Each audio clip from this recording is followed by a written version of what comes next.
Fox Sports. We are Baltimore. We are Arizona.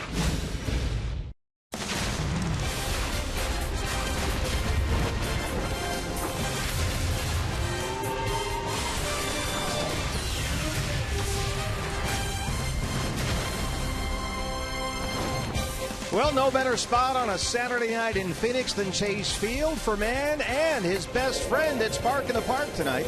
And D-backs fans filing in, collecting a Tony La Russa bobblehead. The CBO has the organization on the way up, and we are set for an exciting night of baseball. So bring your kiddies, bring your wife. Guaranteed to have the time of your life as we meet the Mets on Fox Sports Arizona. And good evening from Chase Field. Welcome to the broadcast. Steve Berthume and Bob Brunley along the way. Game 3 of 4 here. The D-backs and the New York Mets. Your starting pitching matchup tonight. Chase Anderson for the Diamondbacks. And for the Mets, it's Bartolo Colon. Bob, he's 42 years old. He weighs almost 300 pounds. And yet no pitcher in baseball has won more games. How does he do it? He just defies father time, and he does it all with one pitch, basically. He throws a couple of different fastballs, but he pounds that strike zone with the fastball. He never walks anybody. And he's got a 2-game hitting streak on top of it. So Colon on the mound for the Mets, Anderson for the Diamondbacks. We talk a lot, of course, during our broadcast, and justifiably so, about Paul Goldschmidt's All-Star Game candidacy. But it's about time we started pushing A.J. Pollock. Go back to the middle of last month. He had an 0 for 6 on a Monday night against Miami. Hit this pinch hit home run the next night. And ever since this homer, Bob, that won a game against the Marlins, you can't get him out. You'll never find a more defining moment when a guy's season turned around than that home run off the bench in Miami for A.J. Pollock. The numbers are all there for A.J., and he passes the eye test every night. Just a tremendous player. So Goldie and Pollock in there. We have some roster moves to tell you about. Jake Lamb is back with the ball club. Details on that. And then it's first pitch as the roof opens up behind us here. We are set for baseball in downtown Phoenix. The Mets and the Diamondbacks on Fox Sports Arizona.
in part by Cox Gigablast. How will you live the gig life? By Lone Butte Casino.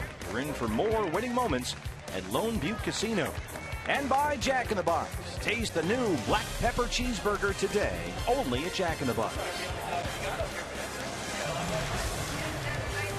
Welcome back to Chase Field. I'm Kate Longworth, getting you ready for Game 3 of this 4-game set between the Mets and Diamondbacks. Well, Arizona has let the dogs out, celebrating Bark at the Park tonight at Chase Field. And amongst the dogs in the house, there's been a Lamb sighting. Jake Lamb back in the Diamondbacks uniform, activated from the disabled list in making room for him on the roster. Jordan Pacheco has been designated for assignment.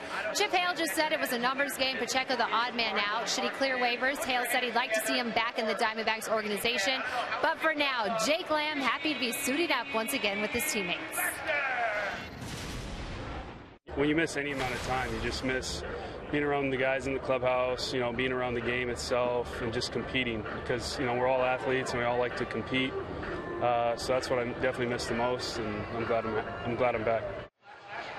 Now, Lamb has been sidelined since April 19th, but he is back here now. He's had 3 appearances with Reno, and tonight he's getting the night off because he just arrived at the ballpark this morning, so he's available off the bench, but tomorrow he'll get the start at third base. Meanwhile, on the mound, it's a battle of youth and veteran, and we will see who will win out. Chase Anderson, Bartolo Colon. First pitch is coming up on the other side.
Diamondbacks offense heating up with the summer weather here in the desert. A gorgeous Saturday night in downtown Phoenix, and the Diamondbacks, who've scored at least 6 runs in 6 of their last 8 games, are here looking to make it 2 straight wins over the Mets and get back to within 1 game of 500. The climb to Mount 500, Bob Brenly, continues. Indeed it does. Every time the Diamondbacks get to or get close to 500, they seem to drop a couple of games in a row and fall back behind. So it'll be on Chase Anderson tonight to keep pushing the team in the right direction.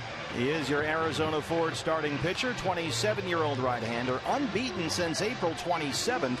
His name is Chase, but he's pitching here at Chase Field for the first time since May 9th after 4 straight starts on the road. A couple of bumps in the road last 2 times out for Chase, one against the Cardinals, one against the Brewers. Gave up 10 hits in each of those ball games. Held the Cardinals to 2 runs. The Brewers, however, put a 6th spot on the board. This is what Chase Anderson will feature in the ball game tonight. A 4-seam fastball, that improving 2-seamer when he's looking for a ground ball, and that devastating straight changeup to go along with the occasional curve. Roof and panels open on an absolutely beautiful early June night here in downtown Phoenix, Arizona. Curtis Granderson steps in, and we are set to go. Mark Ripperger is our plate umpire tonight. It's the Diamondbacks and the Mets, the third of a 4-game series.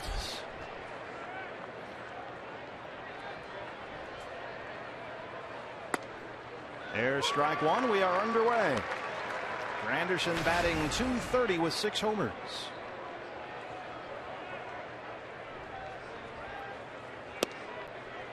Very comfortable 97 here as we open up the ballpark. Outside, a lot cooler in. They open up the roof just moments before first pitch, and it is just gorgeous here tonight. 1-2. Granderson has a pair of hits in the series so far, a walk and an RBI.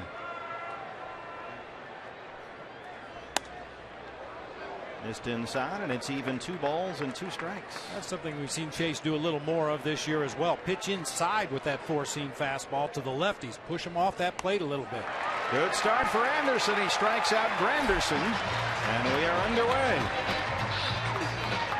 Once you establish that you're going to pound a left-hander in, that changeup low and away becomes a really tough pitch to handle. Granderson way out in front that time. The lineup for Terry Collins, New York Mets. Curtis Granderson playing right field tonight, leading off. Ruben Tejada at short tonight. Lucas Duda at first base. Michael Kadire out in left field.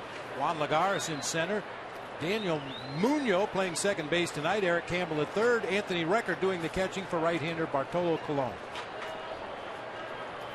Yeah, Terry Collins Ball Club, 13 players on the DL, tied with Texas for the most of the major leagues. So they don't have Wright, they don't have Murphy, don't have a lot of guys. So Tejada's had to play everywhere, and they're at short tonight. 308 and a homer. That batting average as recently as the middle of May was 195. So he is really climbing up the charts. A pair of singles in the series so far, and riding an 8-game hitting streak. 455 during that streak, including 4 doubles and 6 RBIs.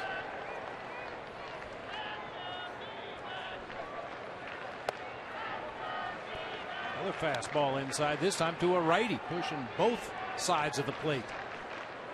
Chase Anderson, the king of the no decision, 10 starts, 60 innings pitched, but a record of 1-1. The ERA solid at 3.26. 2-2 to Tejada.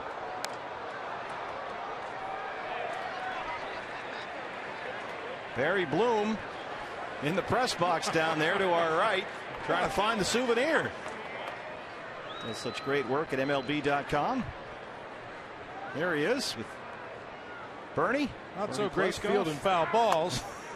Apparently not. Just missed there. Good pitch, but Ripperger says ball 3. It's full.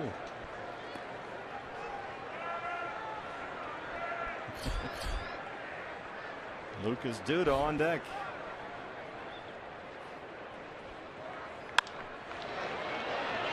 Right field line, and Ciarte. It's in the seats.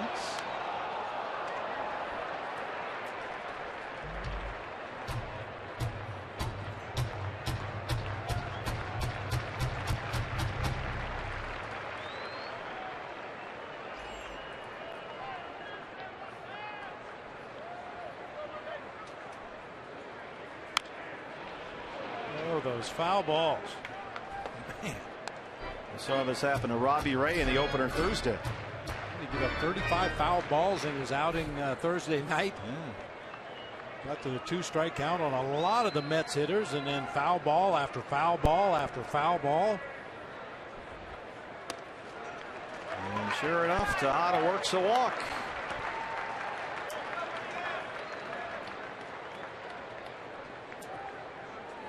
And you don't want to put base runners on ahead of big Lucas Duda if you can help it.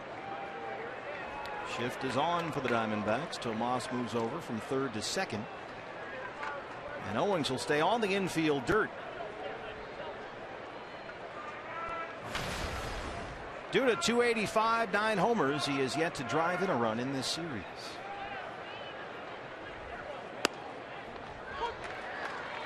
He was hitless last night. Diamondbacks have done a good job minimizing Duda's bat in this series so far. He's critical to this Mets lineup, especially with all their injuries. But so far, he is 1 for 8 with a double. He struck out 4 times.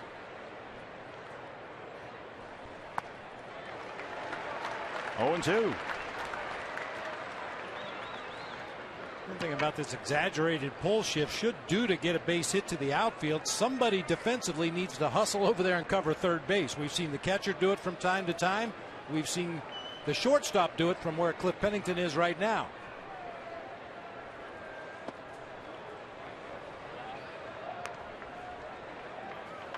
Yeah, an alert base runner, especially one that runs well. You just take off from first base and turn the corner at second and keep going. Turn it into a foot race with a defender to see who gets to third base more quickly. You can see Penny right in the middle of your picture at shortstop there. Has a long way to go to get to third. Throw down from Castillo. Tejada's back in time. And it's 2 balls and 2 strikes on Lucas Duda. Another start for Wellington Castillo. Made his D-backs debut here last night.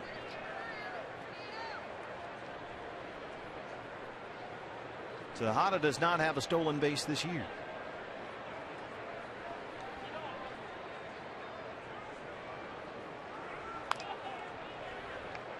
Let's take a look at the Diamondbacks defensively. It's our mid-first bank starting defense. Not all playing right now where they're supposed to be, but David Peralta will be in left, A.J. Pollock in center, Ender Inciarte in right field. It'll be Yasmani Tomas at third, even though he's playing second right now. Cliff Pennington at short, Chris Owings at second base, and Paul Goldschmidt over at first, with Wellington Castillo doing the catching for Chase Anderson. Another 2-2. It's full.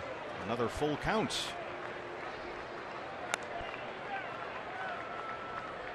With the next delivery, we're guaranteed another 20-plus pitch first inning from a D-back starter. It's been too often a recurrent theme this year. Even Jeremy Hellickson last night, when he had that 6-pitch first, had the pitch count driven up by all those Met foul balls. Duda goes away from the shift. Pennington is there. What a play! Oh. You betcha they got them both. Holy Toledo! Some Diamondback defense. What a play by Cliff Pennington. And how about Yasmani Tomas turning 2?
The shift was on, and how about that turn by Yasmani Tomas? Great play by Pennington just to get to that ball initially. The underhanded toss onto Yasmani Tomas. I think at that point we would all been content just to get the force out at second, but last night's right fielder turns a double play up the middle. A terrific running grab he made in the start last night in right field. Yasmani Tomas flashing some leather here for the Diamondbacks.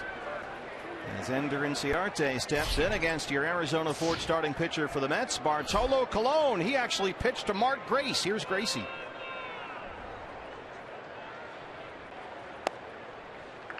We'll hear from Gracie in a minute, but here's Colon at 285. It's a tight 285. He's listed at 42 years old. Got to be up to 3 bills on the scale by now, but no major league pitcher this year has won more games. And he gets Inciarte to pop up. Tejada underneath. 1 away. 42-year-old Colon, his 18th major league season. The ERA 4.72, but the key to his 8 wins is another number here. He's only walked 5 batters all season against 54 strikeouts. And what makes that all the more amazing is, as we mentioned earlier, he's basically all fastballs. He throws that fastball more often than any pitcher in baseball. He throws more strikes than anybody in baseball. The red-hot A.J. Pollock takes strike 1. AJ's batting average for the year up to 330. Only 5 players in the majors have a higher average than AJ Pollock right now. And one of them is the guy behind him in the order. 1-1.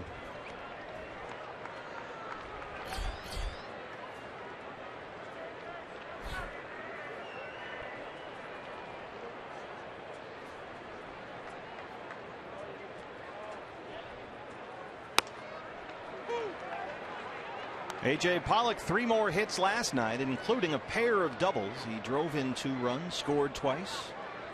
Just a typical day at the office these days. He's got 5 hits in the series.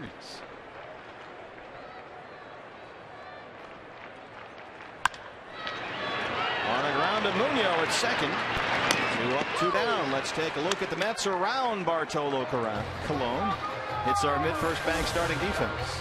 Kadire in left, Lagares in center, Granderson over in right field. It'll be Campbell and Tejada on the left side of the infield with Munoz and Dudap on the right side. Anthony Recker once again doing the catching tonight for the veteran right-hander Bartolo Colon.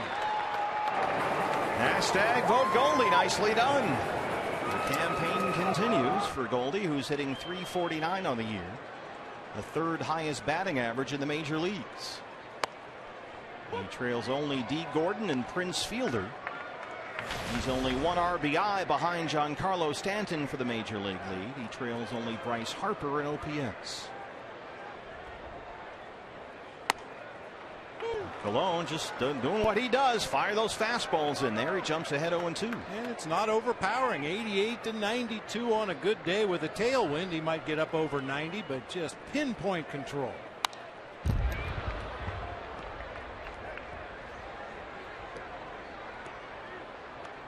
You're really wasting your time looking at those last 2. He will throw an occasional cutter that looks like a slider.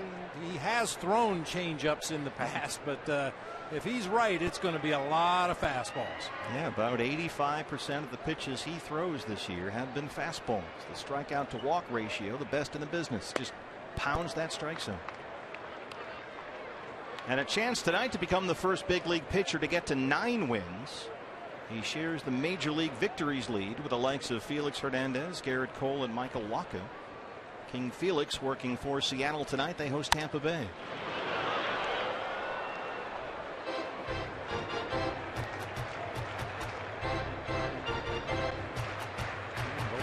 As his usual custom, choking up on that bat with a 2-strike count. I mean, he's quick enough as it is, but when he chokes up on that bat a little extra with 2 strikes, he can really wait a long time to recognize the pitch.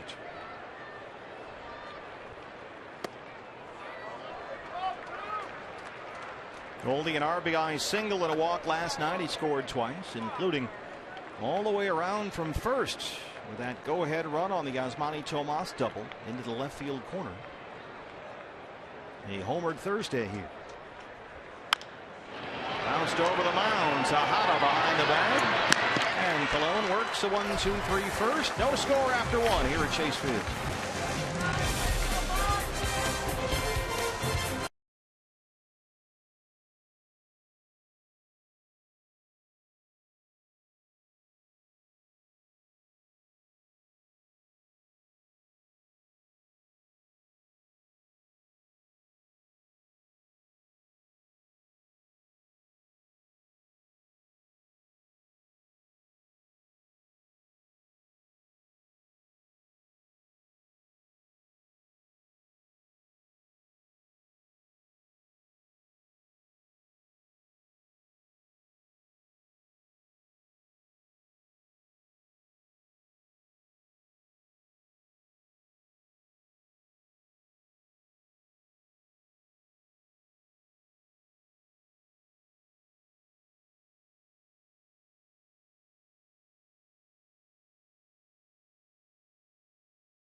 Diamondbacks and Mets scoreless as we start the second inning. The Pooch is in the park. A lot of fans participating in our Bark in the Park dog walk along the warning track before the ball game. Some of the dogs a little more convenient sitting on the lap than others. Michael Kadire. Yeah, you don't want to show up to one of these things with Marmaduke or anything like that. A Great Dane sitting on your lap for 3 hours. Down in front. Kadire just under 270 with 6 homers. And he got number 6 to open the scoring last night, a solo shot. Chase Anderson's ahead 0-2.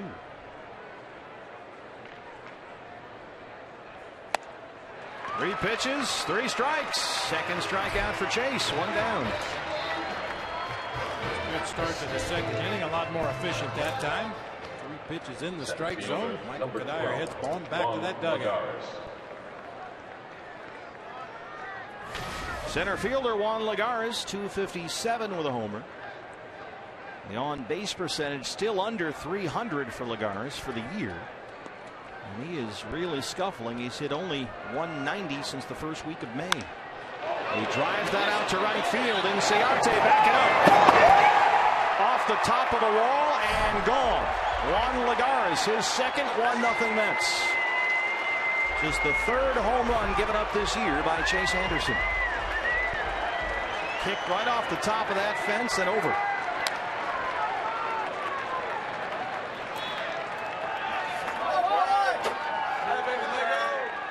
Surprised Lagares has that kind of pop to the opposite field. It was a line drive that just skipped off the top of the fence out there in right field. Danny Munoz, the second baseman. I think if Chase Anderson gets these Mets to hit fly balls to the opposite field tonight, he'll be in pretty good shape, even though that one snuck out of here. 0-2.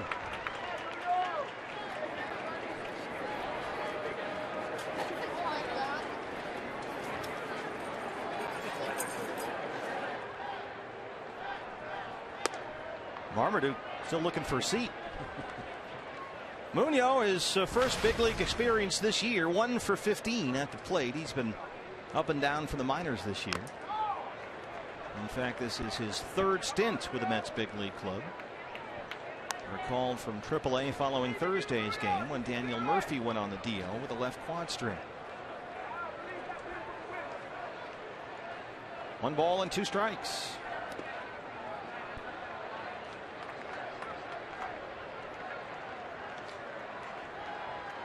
Well, Chase has been a little more hittable lately. Outstanding for much of the month of May. Bounce to Owings at second. Check this out, off the top of the wall and over.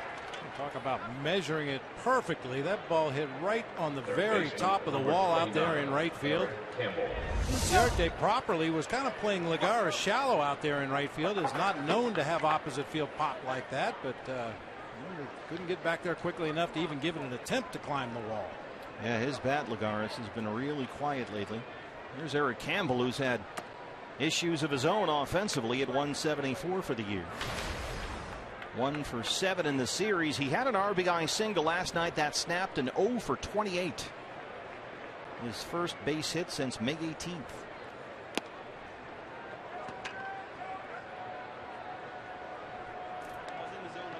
And Chase Anderson, over his first 4 starts last month, allowed a total of only 14 hits. But he's been much less effective lately, despite the fact he's not lost either of his last 2 starts. He's given up 10 hits in each of them, at St. Louis and at Milwaukee. Both no decisions, but both Diamondbacks losses.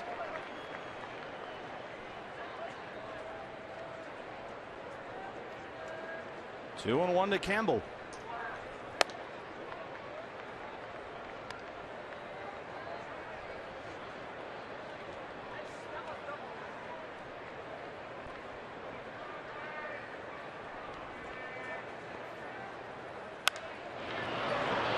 Hit up high into that light sky with the roof open.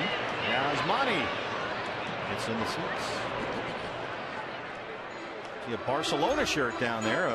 There's Messi and company won the Champions League final today. They beat Juventus. That was on Fox. Looking up into that sky at this time of night, no picnic. And it's going to get worse before it gets better. Eventually it'll get dark enough that the lights inside Chase Field will really take effect. But any ball hit up in the air right now is going to be difficult for the next few innings. Base hit. Campbell rolls it into left for a 2-out single.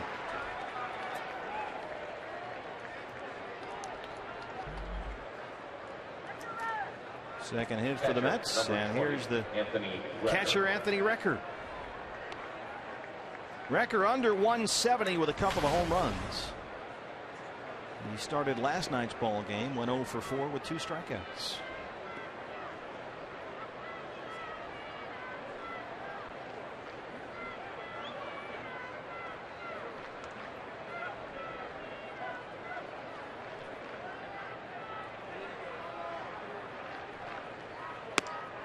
Their other catcher, Kevin Plawecki, was sent to a doctor here yesterday afternoon, diagnosed with a virus that's causing head congestion, which is a sensitive issue for Plawecki. He had a case of vertigo last season in AAA and a repeat of those symptoms this spring. And so they're thin at catcher right now. And the Mets on this long western road trip believe that the flying and the altitude is what's causing Plawecki's problems. So Recker is basically it tonight for the Mets behind the plate.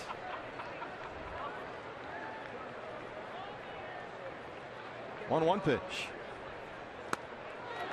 Terry Collins was asked about that before the ball game, and he said about Recker, have you seen the way the guy's built? Nothing can happen to him.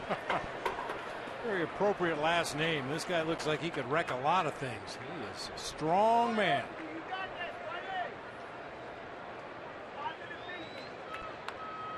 6'2", 240, Anthony Recker from Alvernia College in Reading, PA, that baseball powerhouse.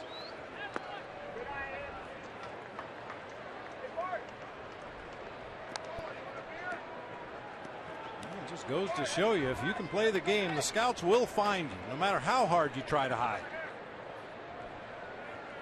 An 18th round pick by Oakland back in the 05 draft.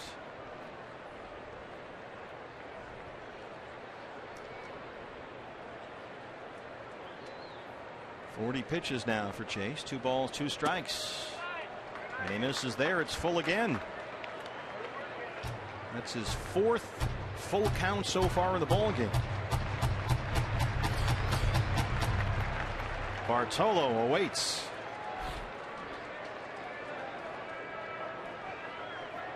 Campbell will be off from first of the pitch. Goldie playing behind the runner down there. And he takes off. And Recker strikes out. 3rd strikeout for Chase Anderson. But the Mets get on the board. Juan Lagares a homer. And they take a 1-0 lead. Century Link, your link to what's next. Yasmani Tomas leads off the D-backs second.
Yasmani Tomas leads off the Diamondbacks second against Bartolo Colon, who just turned 42 years old a few weeks ago, and he has put together, Bob, really remarkable career. Yeah, he really has. I mean, he's had some hiccups throughout the course of the career. He missed an entire season in 2010. And of course, got some trouble with PEDs in the 2012 season.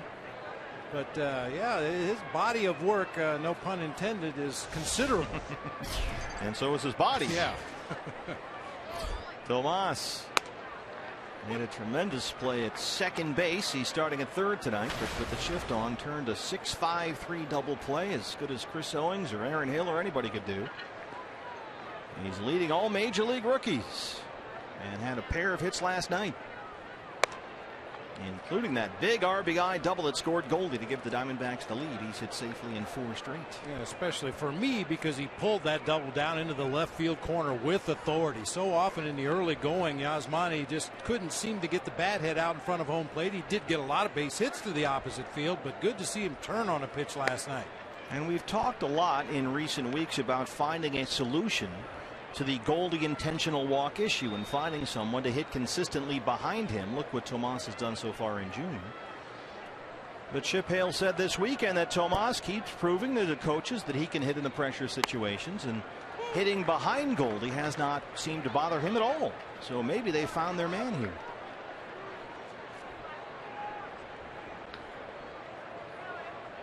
Well, crack staff was right on top of it. We showed you the graphic that Bartolo Colon was third among active pitchers in wins. Been guessing all afternoon who number 1 and 2 were, as Tomas takes a look at a fastball right on the outside corner for strike 3. Number 1 among active pitchers is Mark Burley with 472 wins, and Tim Hudson with 468 ranked second. Just a little bit of tailing action brings that ball back close to the outside corner, at least close enough for Mark Rippiger behind the plate.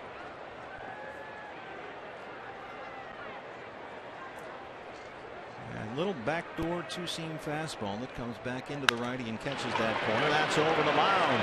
Tejada behind the bag, spins and throws, but David Peralta is aboard.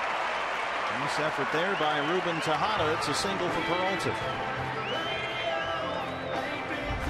Nice play to get to it by Tejada. It looked like he had some issues getting the ball out of his glove right there. Just a little bit of a delay. And then the throw's wide at first base. David was going to beat it anyway once there was that slight delay getting the ball out of the glove. And he's on the second base side of the bag there. That's covering some ground. He has played all over the infield this year.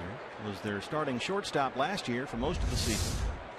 And this year has played a lot of third, a lot of second. He's back at short tonight with Flores getting the night off. Chris Owings now,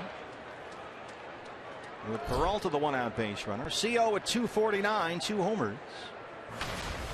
And a pair of hits in this series. And he comes into tonight with a 9-game hitting streak. Batting over 300 during his streak.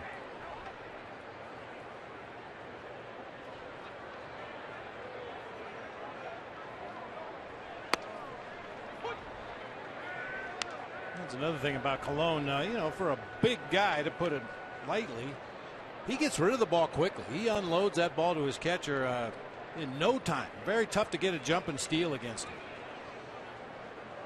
Just 2 seasons ago, Colon was an all-star and 6th in the Cy Young voting at the age of 40. He won 18 games with Oakland. And then last season, 15 wins for a Mets team that finished 17 games out in the division. In fact, he is so old.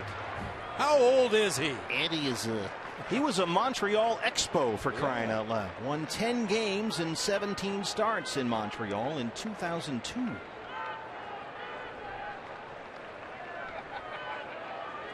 A ball and a strike to Owings. Hits it out to Granderson.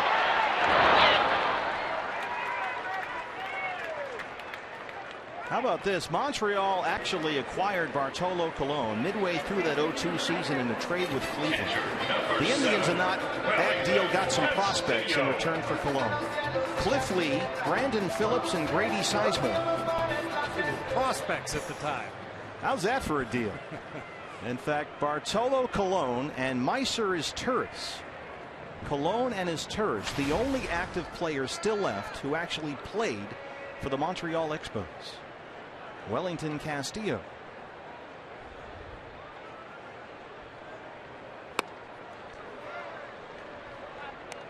Colon has had 13 seasons with double-digit victories, including 2005 when he won 21 games and the Cy Young Award in the American League for the Anaheim Angels, or Los Angeles Angels of Anaheim, Orange County, California. Yada, yada. Yada, yada. Wellington Castillo 0 for 4 with 4 strikeouts in his D-backs debut last night. And he's up there with a 1-1 count.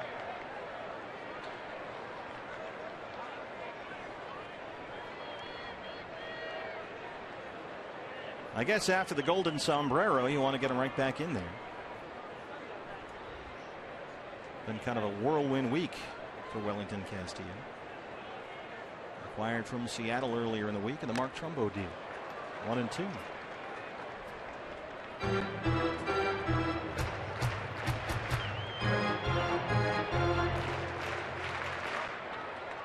Crowd here at Chase Field tonight. Beautiful evening, as you mentioned. Roof and panels open. Very, very comfortable here at the ballpark. Dogs everywhere. Bark the Park. Tony La Russa bobblehead night here. A lot going on at Chase Field. 1-2 pitch.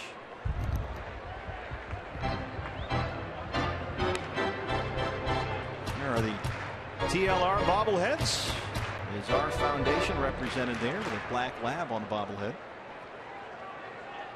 It's a great likeness. Courtesy of our friends at Chevrolet. Bark in the Park night as well. 1-2. Campbell at third. Well, due up next for the New York Mets. Come on out and greet the Mets. You will get to the stunning spectacle of human endeavor that is Bartolo Colon at the plate. So buckle up.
Bartolo Colon, his hitting form has become something of a running gag around the game. He is comic relief. You can see some numbers compiled by the Wall Street Journal. Commissioner Rob Manfred, who is a big proponent of the DH in both leagues, he's a DH guy, said recently that he's starting to rethink that idea because he would miss the entertainment value of Colon's at-bats. He's just too much fun to watch. But this year, Bob, he has been something of a hitter up there. He's got a 2-game hitting streak. I mean, he'll take some swings if he ever decides to actually swing. I mean, the helmet might come flying off. The jersey might come untucked. You never know what could happen. And he might hit it there. He appears content to just look at a few Chase Anderson pitches here as we open up the third.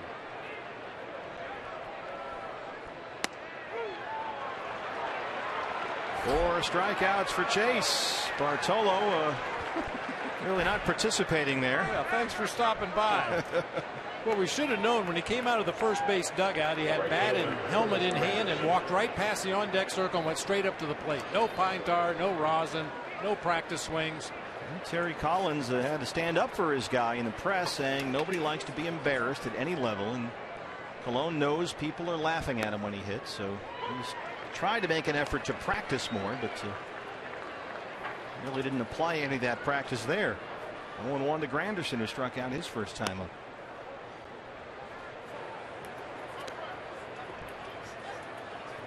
Got his bat in a special place, too.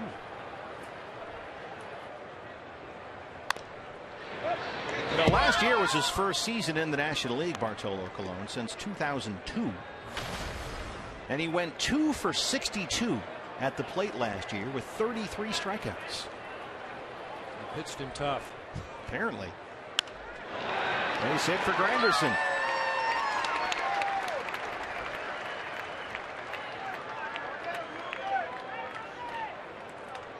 Well, Kevin Long is the Mets' new hitting coach. He sort of had to negotiate with Bartolo Colon in spring training. You know, they bargained. I mean, Long demanded that Colon double his amount of hits from last season. Well, he had 2. So he wanted 4. They negotiated. They settled on 3. So that's the goal. And he's already reached it. Yeah, he's already reached that. The rest is gravy. Yeah. 50 pitches for Anderson now. 31 for strikes. Here's Tejada, who walked his first time.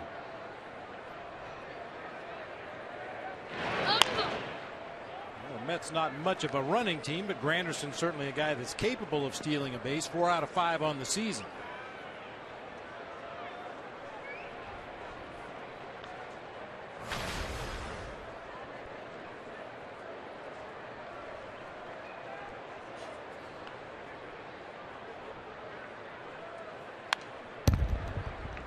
Hey fans, when the D-backs win, you win at Papa John's. The day after every Diamondbacks win, you get 50% off your regular menu price online order at Papa John's. Enter promo code DBACKS50 at papajohns.com.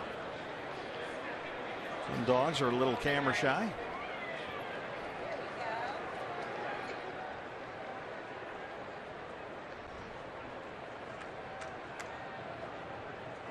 Goldie holding Granderson at first. Tejada sends it in the air to right center. Ender Inciarte is there. 2 down.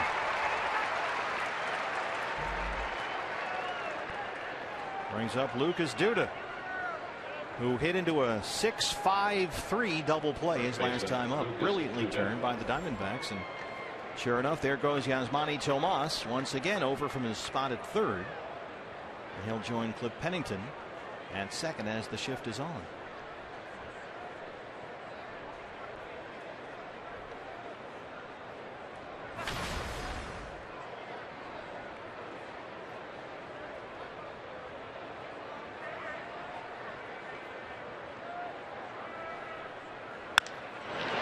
Drives it out to left. Peralta makes a nice sliding grab. And Chase Anderson strands that one-out single. Diamondbacks trail at 1-0.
Longworth. Well, it's America's pastime and man's best friend. Does anything go better than baseball and dogs, especially when Tony La Russa is in the mix? He, of course, has a love for the game and a passion for pets with his R Foundation.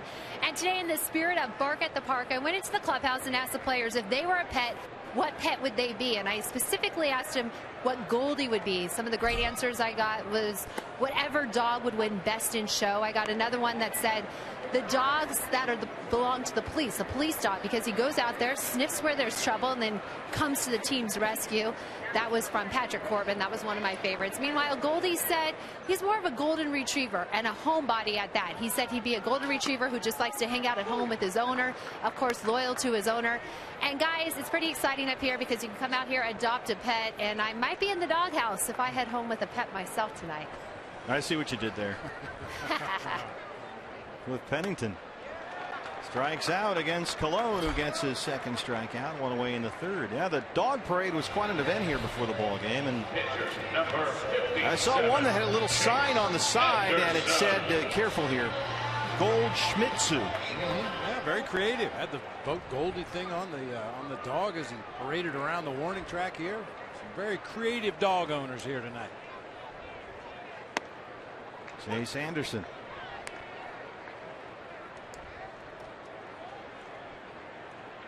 I think that's Goldschmidtzu right there.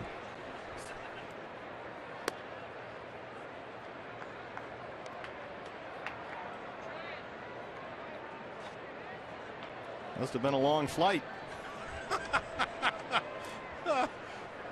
Chase Anderson. Well, it's a rescue dog that has the barrel under the chin. St. Bernard, right? Yeah, it must have been one of those deals. Must have been a skiing accident out there in the bleachers. Fine night at the old ballpark, Yes, 2-2. Oh boy. Timing is everything in life. Here's a called strike three. Third strikeout for Bartolo Colon. Brings up the top of the order, Ender Inciarte. Right fielder, Ender Inciarte. So we urge you, if you're listening at the ballpark on your phone or your MLB.TV app, that you head over to our ferry and find out about adopting an animal. The Bark of the Park is fun, but it's great to have a bigger picture in mind, and the great work that Tony and his family have done with their R Foundation and rescuing shelter pets continues here. Base hit, skips off the mound and into center. Inciarte aboard.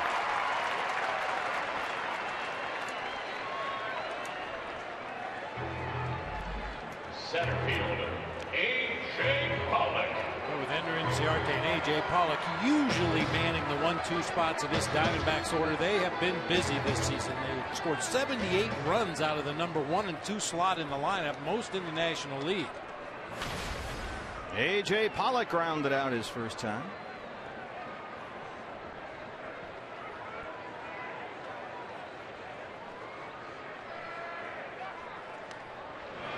Yeah, we were talking about A.J. Pollock and his deserving numbers to possibly go to the All-Star game this summer. And I mean, you look at beyond the numbers. Runners in scoring position, he's hitting .293. Runners in scoring position, 2 out, .364. Late and close ball games, he's hitting .391. Extra innings, he's hitting over .400. That one gets away from Duda. It rolls up the right field line, and Inciarte's headed for third.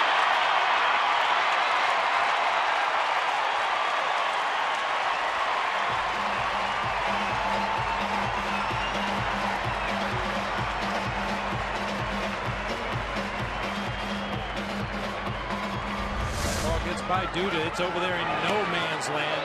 Throw is into the base runner and underneath Ender Inciarte, and he realizes, being a right fielder, that there's nobody there to back that play up, so he easily advances on to third base.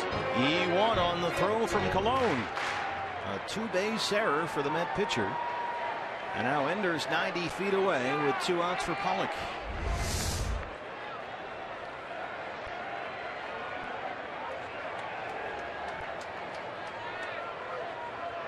And AJ riding a 6-game hitting streak. He's got 13 hits during that streak.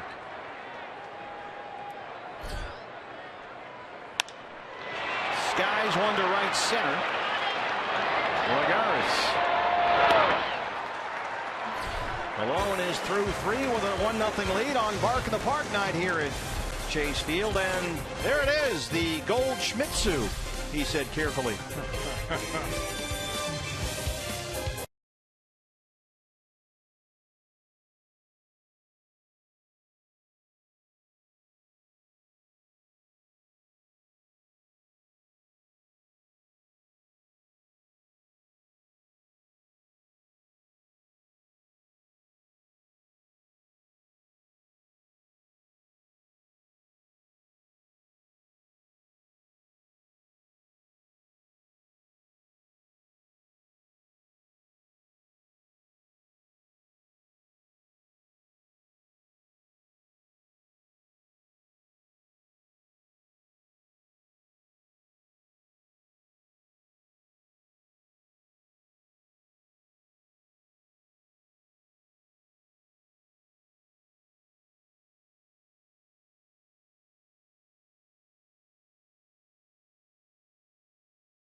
Tonight on Bark at the Park night, let's treat the Mets like a fire hydrant.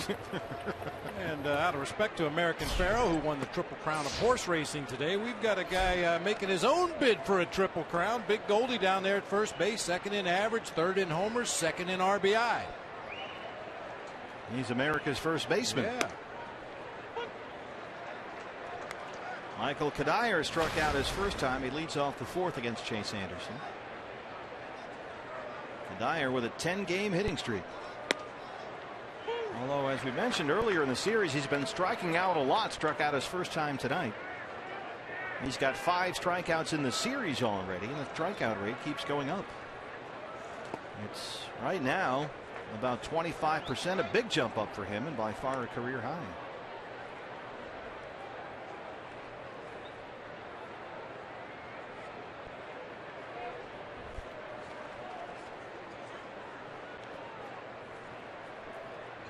Two balls and 2 strikes. Hey fans, MLB.TV Premium, the #1 live streaming sports service, is celebrating 13 years. You can watch every out-of-market game live or on demand in true HD on over 400 mobile and connected devices. You'll get real-time highlights, live look-ins, pitch tracking widget, and a whole lot more. Blackout rules do apply, so check MLB.TV for all the details.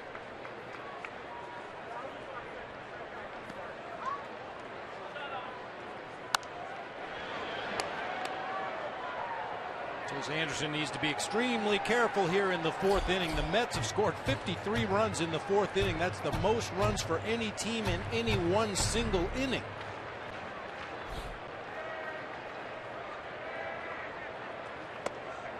He punches out again. That's Kadire's 6th strikeout in this series. 1 away. 5 Ks for Chase tonight. That looked like that 2-seam fastball he's been throwing a lot lately. Had some movement down and into the right-handed hitter. Got Kadire to swing right over the top. It's a pitch that normally he throws when he's looking for ground balls, but that time he got Kadire to swing and miss. Juan Lagares homered his first time up. He skipped one right literally on the top of the right field fence and over for a homer. Just his 2nd this year.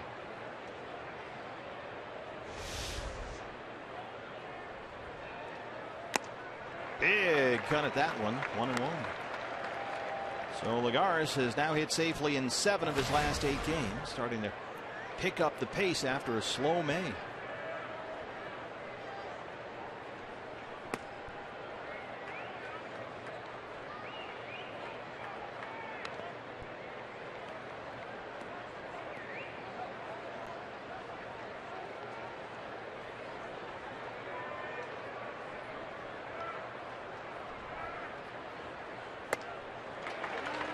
Chased a high fastball there, 2-2. Yeah, sometimes a guy that's not really a home run hitter, the worst thing that can happen is to hit a home run.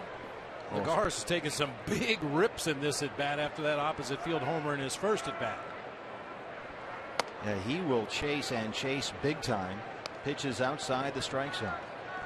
In fact, this year more than 35% of the pitches he swings at have been outside the strike zone, and they've really been on him to be a little more disciplined up there, but it's just not happening yet. Well, he's got a couple of hits. He knows what he's doing. Fights that one off and drops it into right for a 1-out single. He's 2 for 2.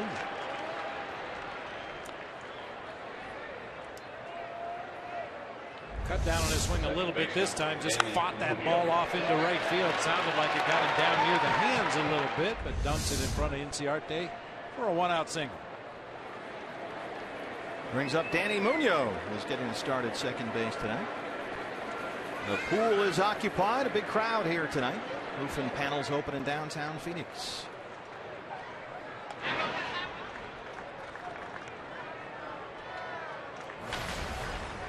Munoz grounded out his first time.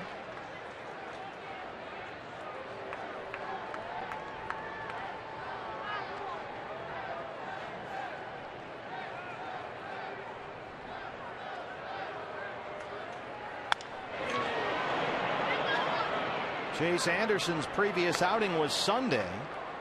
He was the Diamondbacks starting pitcher in what turned out to be the longest game in Miller Park history. 17 innings, just shy of 6 hours. He did not pitch well that day. Gave up 6 runs, 10 hits in 5 innings.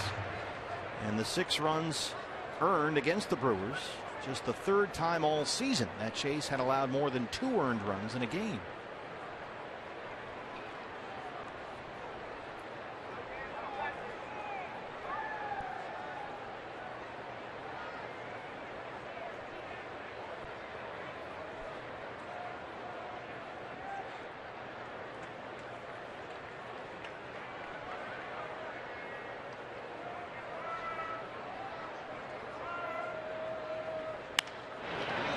Kind of an odd thing about Chase's season so far. He's for the most part pitched very well. And much of this has to do with a lack of run support when he's pitched this year. But in Chase's 10 starts this season, the Diamondbacks have only won twice. Despite the fact his ERA this year is 3.26. He's cut his walks and his hits allowed per 9 innings down sharply from last year. And he's only given up 3 homers. 0-2 to Munoz. He's done a real nice job of getting to those 2 strike counts in the early going here tonight. He's had a 2 strike count on 12 of the 15 hitters he's faced so far. Pitch number 70 on the way from Chase Anderson. Look out down there, Tom Goodwin. Put that elbow guard on. Munoz going to keep hitting the ball down that way. Trying to psych Munoz out, that's all. 70 pitches now for Chase, 46 strikes.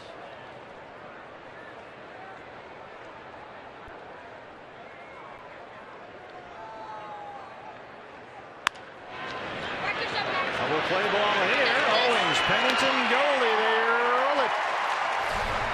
Second double play tonight behind Chase Anderson. Diamondbacks trail 1-0, but guess who's leading off the 4th?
p.m. as they battle Australia on Fox Sports 1, the Women's World Cup.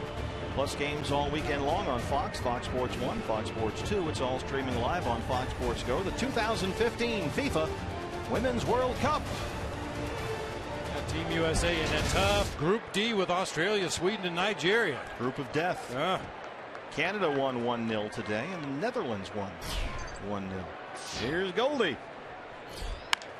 I was watching Big Fox this afternoon, watching Messi and Barcelona take care of Juventus in the Champions League final. Goldie grounded out his first time. I was taping it so I could watch it later. That's why I blew it for you, didn't I? Yeah.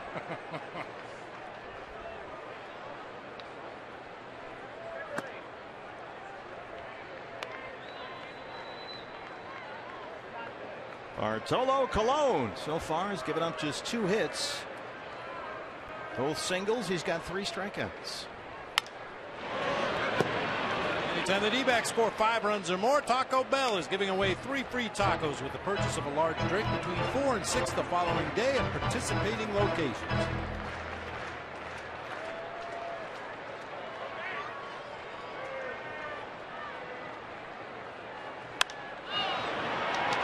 Along the right field line, way up there, Granderson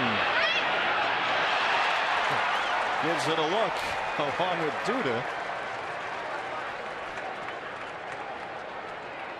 Boy, that ball was in the air an awfully long time for nobody to be able to get underneath it. That was up there above the lights. Always a tough play for a first baseman going straight out, looking back up over your head. The second baseman usually has a better angle, but Granderson with good speed out there and right, you would think somebody would have gotten there in time. Well, that was something of a gift here for the Diamondbacks. Let's see if Goldie can take advantage up there with a 1-2 count.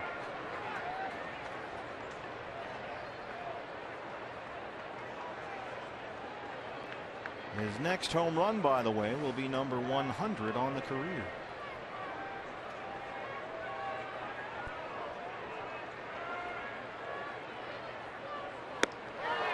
Colon strikes him out. 4 strikeouts for Bartolo. 1 away in the 4th. Well, a measure of respect there. Bartolo Colon struck out Goldie with a changeup. That is way down on his list of pitches in his arsenal. He has now struck out 3 of the last 5 Diamondbacks he's faced. He rung Tomas up to lead off the 2nd, and here's Yasmani with 1 away in the 4th.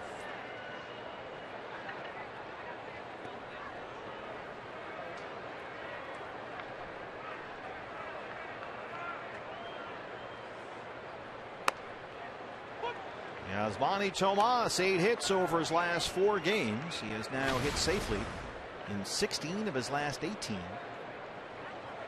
And has been doing all his damage this year against right-hand pitching. He has just crushed righties for whatever reason. And in fact has been one of the best hitters in baseball against right-hand pitching this year.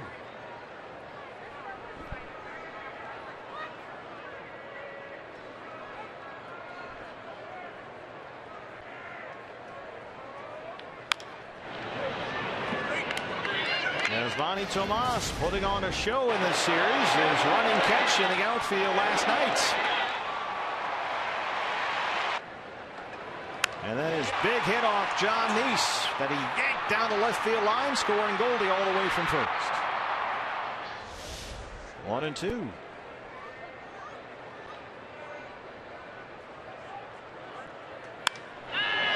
Base hit. Boy, Bob, he is really starting to swing that bat and use the whole field, line to line, gap to gap. Left fielder, David Peralta. And as you can see, that .355 batting average against right-hand pitching behind only D. Gordon in the National League, and Gordon hits left-handed. Yeah, Tomas and Goldschmidt right-handed hitters. The other 3 guys on that list left-handed hitters, so it figures that they would hit well against righties.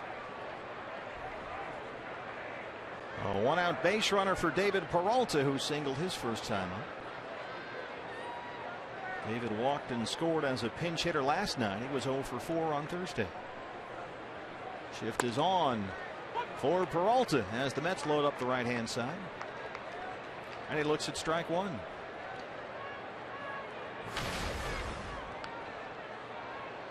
.262 and 5 homers for David.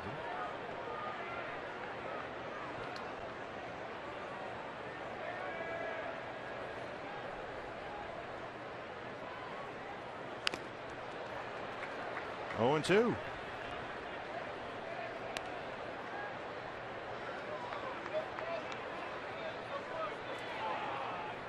He might have the Diamondback hitters guessing. He's thrown a few more sliders than we usually see. Bartolo Colon mixed it up a bit more tonight.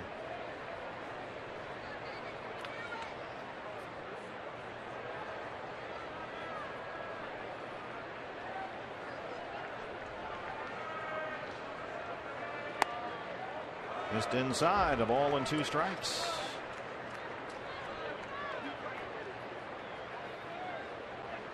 Maybe not so much fun to hit against him, but it's fun to watch a pitcher with good control like Bartolo Colon and how he works with his catcher today, Anthony Recker.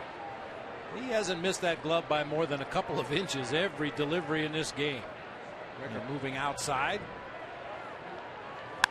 That pitch got a little more plate than he would have liked, but he has just been dotting that glove on both sides of the plate. Yeah, as of this moment, Bartolo Colon this season has walked only 5 batters and struck out 58. 50 pitches so far in the ball game here tonight, only 13 of those out of the zone. Trying to become the first big league pitcher to get to 9 wins. Felix Hernandez also going for his 9th win. Seattle and Tampa Bay scoreless right now at Safeco Field. 1-2 to Peralta. That's a fair ball at first. They have to put the tag on. He stepped on the bag and Tomas is in there.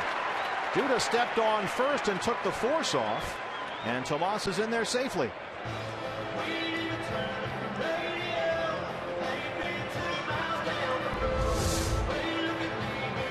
Sense for Duda to go ahead and step on the bag, and now you have to apply the tag at second base. Tomas goes in sliding to the outfield side of the bag right there and just does get his foot down ahead of the tag. Now, one thing to note on that play, there was nobody on the left side of the infield as Tomas was sliding into second base.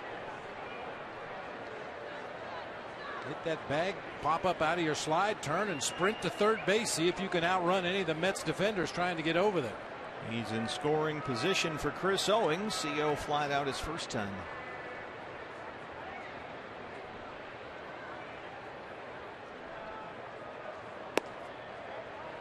All 1 from Colon. Owings trying to extend a 9-game hitting streak.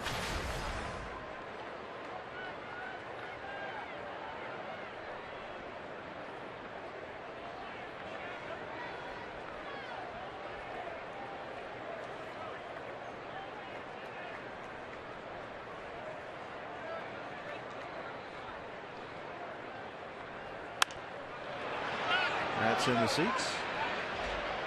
Well, finally starting to break a sweat out there on the mound. He wasn't working very hard through the early part of this ball game. I think he's just nervous because he's hitting third next inning.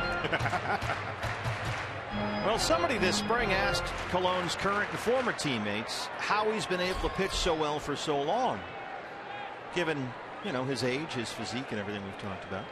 And every guy interviewed said the same thing. He has fun all the time.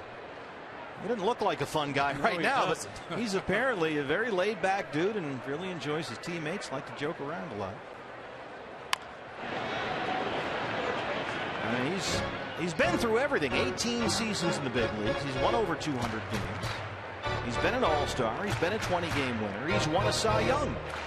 He's also, as Bob mentioned, been suspended 50 games after a positive PED test. And he just, to his credit, wore that one. He apologized, accepted the responsibility, and moved on. And Anthony Recker, his catcher back there, just says, look, there's just not a lot that phases this guy because there's not a lot he hasn't seen. So he carries himself with a very easy humor. And he always tells his teammates, what is there to be stressed about? And it rubs off.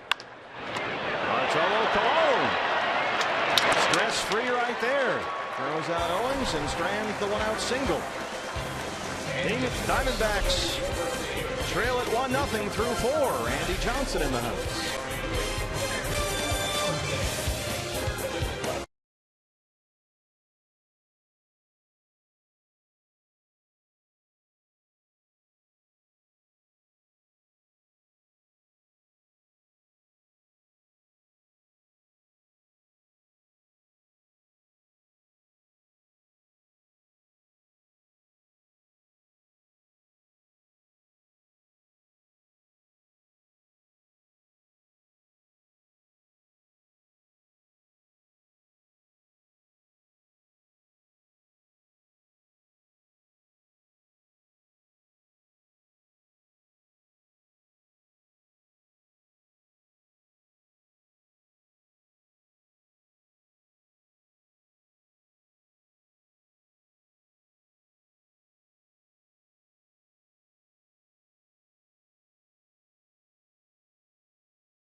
Inducted into Cooperstown this summer, Diamondback Hall of Famer. Yesterday he got the first ever, how about this, Bob?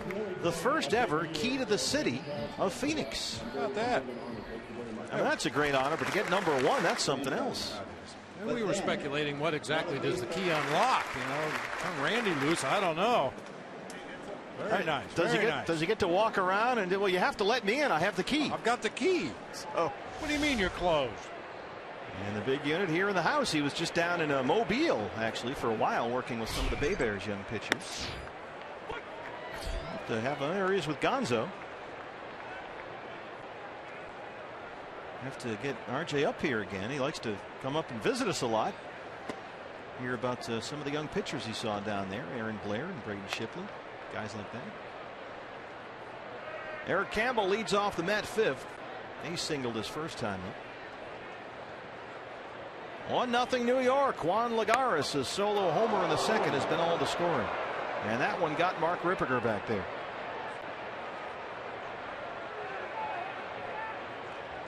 Jeff Kellogg, the crew chief, coming down from first.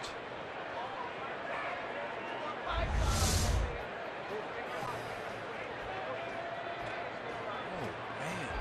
man. Ooh.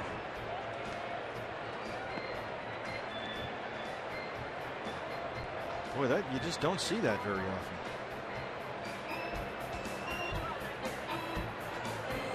It looked like a fair amount of the bat might have got the mask, if that's any help at all. There's Ken Crenshaw, the Diamondback trainer. Jeff Kellogg, Brian O'Nora, Alan Porter, and the rest of Mark Ripperger's umpiring crew. Looks like he's okay, fortunately. That's good news. And you notice the umpires don't wear like a helmet underneath their helmets. Yeah, that's a good point. Campbell, bottom hand came off, top hand stuck on the bat until he reached his shoulder, and then it just flipped out of his hands and caught Ripperger right on the left side of the neck. It's a tough strike, too.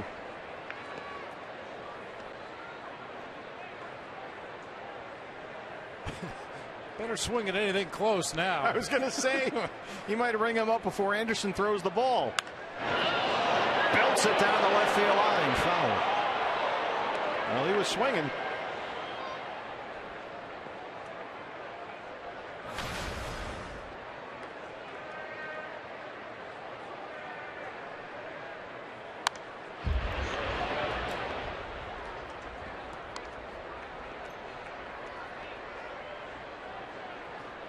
Mets without Daniel Murphy at third, suffered that left quad strain Thursday, went on the DL.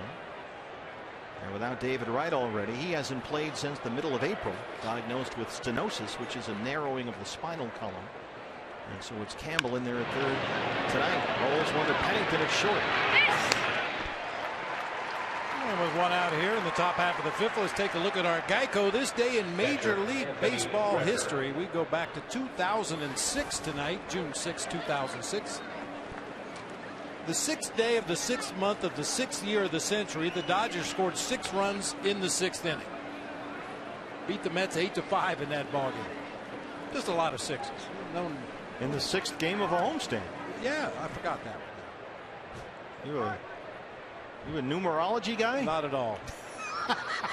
Anthony Recker. Well, there was another one on 05-05-05. The Twins scored 5 times in the 5th inning.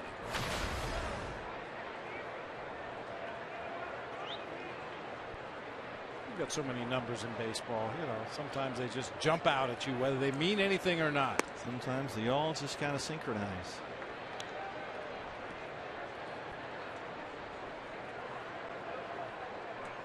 Only one so far. That's the one that matters. That 2nd inning home run by Lagares. 1-2 on Anthony Recker, who struck out his first time up. Chase Anderson has walked 1. He struck out 5.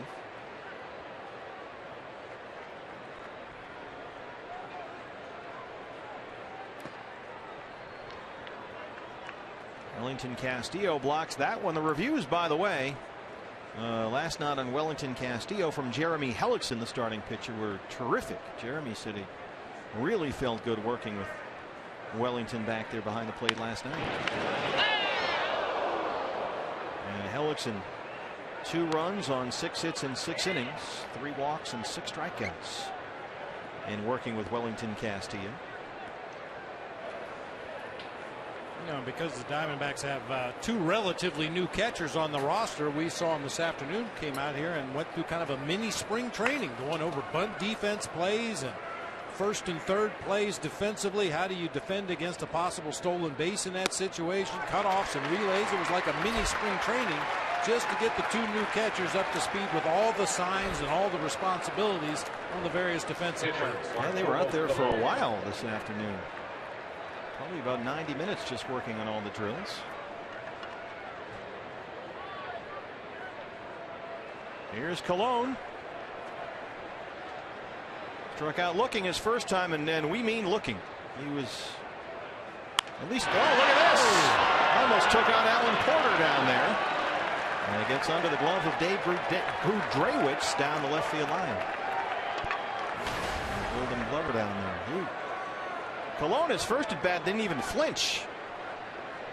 But he was trying to ambush Chase that time.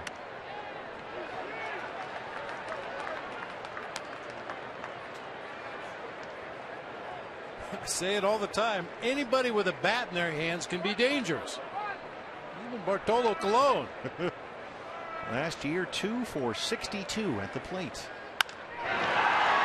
Stop it!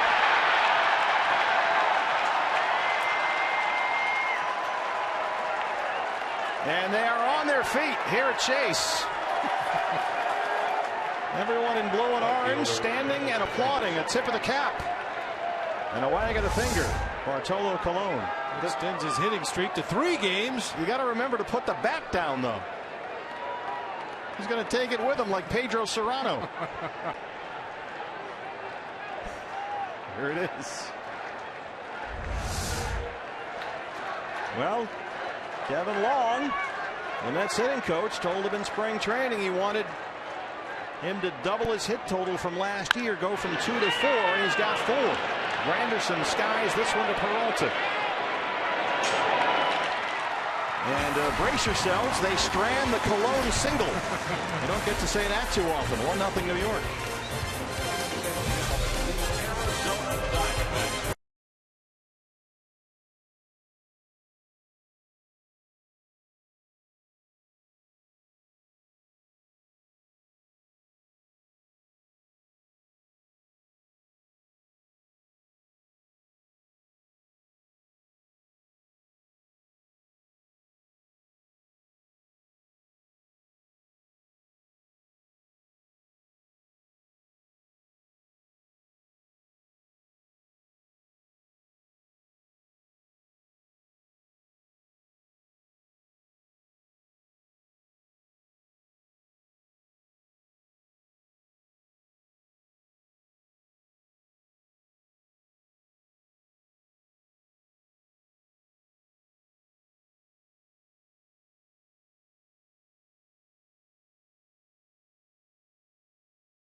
is back in the Diamondbacks uniform, available off the bench day, and he'll be in the starting lineup, making the start at third tomorrow. And the finish line finally in sight for David Hernandez, who's expected to be activated tomorrow. It's been 14 months since the righty stepped on the mound for the D-backs after rehabbing from Tommy John surgery. Hernandez told me it's been a very humbling experience to be away from the game so long. He feels fortunate he's able to return and thankful that he's still got it. He's very pleased with his fastball command and velocity. His only complaint, he had to endure multiple rainouts in Mobile, Alabama this past week. He said that in this 14-month rehab journey, that was the first time he thought maybe it's never going to happen. He thought he'd be stuck there forever, guys, but fortunately he's back. Yeah, that's right, Kate. The Bay Bears were just, they're kind of like the Colorado Rockies of the Southern League, man. The tarps on the field every night. Here's Castillo, and the idea was to get David multiple appearances on back-to-back days. You know, have him pitch back-to-back days, few days off, go back-to-back again is really the final check mark on the comeback, but they just couldn't get back-to-back games in. And so he was down there longer than he thought. Yeah, because ideally when David comes back, you'd like it to be without any limitations whatsoever. You use him how you need to use him rather than bring him back a little bit too soon and have to really be careful on pitching David back-to-back days or 2 days out of 4. So maybe the Diamondbacks are getting healthy here. Got Jake Lamb back tonight, available off the bench as Kate told us. He'll start tomorrow. David Hernandez all set to come back from his Tommy John. Patrick Corbin, I understand, is going to start for Visalia on Monday. So that's great news. 2-1 to Wellington. 3 balls in a strike. First 3-ball count all night long for Bartolo Colon, who has walked only 5 batters all year.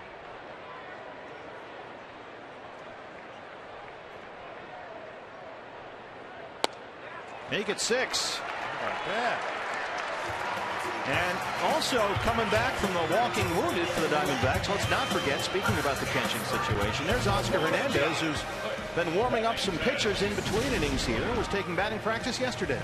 Doing some catching drills with Glenn Sherlock down in the bullpen just to start to sharpen up those skills once again, so when the time comes and he's declared ready to go, he is ready to go. And Dave Stewart told us the other day in our TV booth here that they anticipate Oscar Hernandez will be back and ready to play for the Diamondbacks sometime about the 4th of July. That's what they're hoping. Cliff Pennington. And remember, because he was a Rule 5 pick, Oscar Hernandez, in fact the first overall pick in the Rule 5 draft last December from the Tampa Bay Rays, he must remain on the active roster and not on the DL for at least 90 days. So once he clears 90 on the Major League roster, he's a Diamondback. Otherwise, he has to be returned to Tampa Bay, and they do not want to do that, because he is a very promising young catcher. 0-1 to Pennington. Cliff struck out in his only at bat in the ball game back in the 3rd inning. He's one guy that's had some success against Bartolo Colon. It came as an Oakland A back in 2011 when Bartolo was pitching for the other New York baseball team. Penny 4 for 9 with a double and an RBI against Colon. Well, those pinstripes are very slimming. 1-1.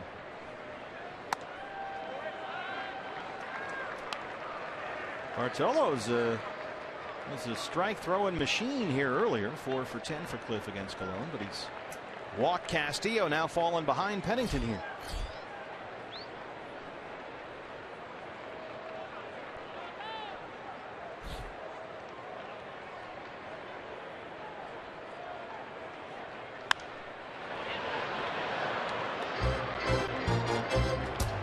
Told you during our series opener that the Mets have decided to go with a 6-man rotation, trying to lighten the workload for a staff that includes the aging Colon and younger guys like Noah Syndergaard, Jacob deGrom, Matt Harvey and Dylan G, John Neese coming off injuries. Well, the 6-man rotation idea, which started about 2-3 days ago, has already been scrapped. They have punted. It didn't even make it through one turn. 2-2. So G goes to the bullpen. That's going to be the deal. Terry Collins said yesterday that he will return to what he called a more traditional starting staff. He said he's been asked about the 6-man plan incessantly by the New York writers, and frankly he just can't take it anymore. He's given up. 3-2 to Cliff Pennington.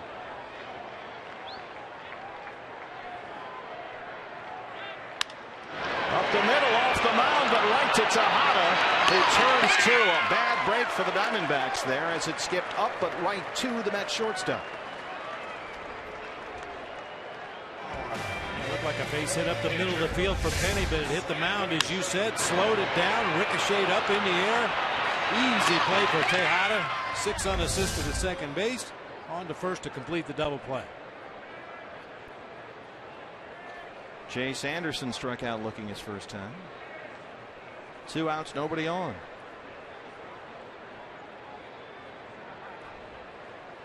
Imagine going to a 6-man rotation as the manager of a New York baseball team. This sort of revolutionary idea. The writers just went crazy. And Collins said, you know what, this whole thing's just a pain in the butt. He says he's just tired of answering questions about it. He said the questions have even come from his wife. He said, I'm tired of her wanting to know who's pitching. So he's given up less than 1 turn through that 6-man rotation. Now, you can deal with the New York media, but when your wife gets on you about the 6-man rotation. Who's going tomorrow? That's when it's time to punt. So Dylan G goes to the bullpen. Munoz from the outfield grass throws out Anderson. And we are through 5. Diamondbacks trail the Mets 1-0.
Fan Express brought to us by Cox Communications. The folks from Casa Grande down here riding the big bus to Chase Field. Casa Grande fans in the house.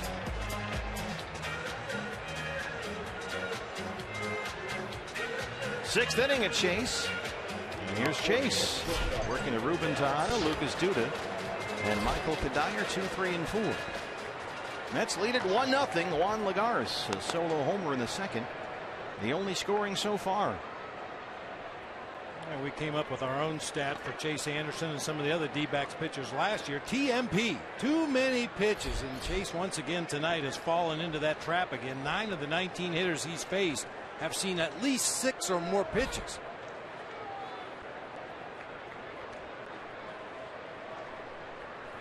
On a ballpark tour. How about that? They drove here from New York. The Brooklyn Dodger cap on there. Wrigley, Coors, been to Anaheim. I might have driven here in a Ram truck. Ruben Tejada. Tejada walked his first time up, flying out in the third. He's 0 for 1. Riding an 8-game hitting streak.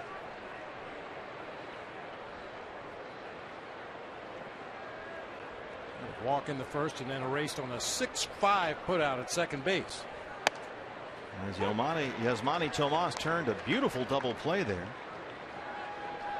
Terrific backhand stop on the hole by Cliff Pennington. Tomas with the shift on. Turned it like a Hall of Fame second baseman. Up the middle and into center. So making a 9-game hit streak for Ruben Tejada. He's aboard to lead off the 6th.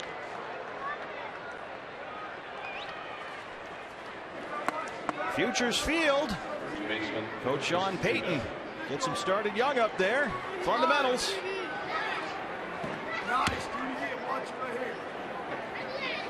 Oh, right off the knee. Man. Sean didn't even flinch. I got a feeling he's been hit a few times. Yeah, I bet. He never runs out of energy. He is amazing. Always up. Lucas Duda. Lucas Duda hit into that 6-5-3, and now Wellington Castillo wants to talk it over with Chase Anderson. Duda so far 0 for 2.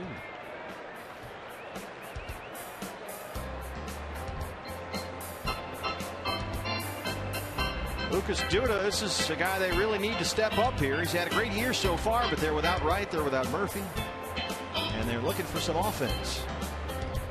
Hey fans, we invite you to play Kachinko by signing up in one of the 20 interactive kiosks right here at Chase Field during any Diamondbacks regular season home game. Shift is on for Duda. With Tejada the runner at first. That's in there for a strike. Yeah, Duda looks more and more to be a critical part of this order. They have been trying to lock him up long term. At least they did this spring. He rejected a 3-year, $30 million offer. And they have put aside the contract talks during the season.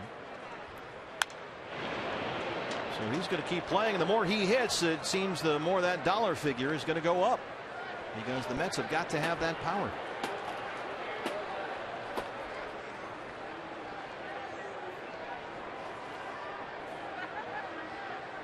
Well, he's a California guy. Makes his home in Riverside, California. Went to USC. I imagine he would like to get back to the West Coast. He's a free agent, puts up the numbers that everybody's expecting him to put up.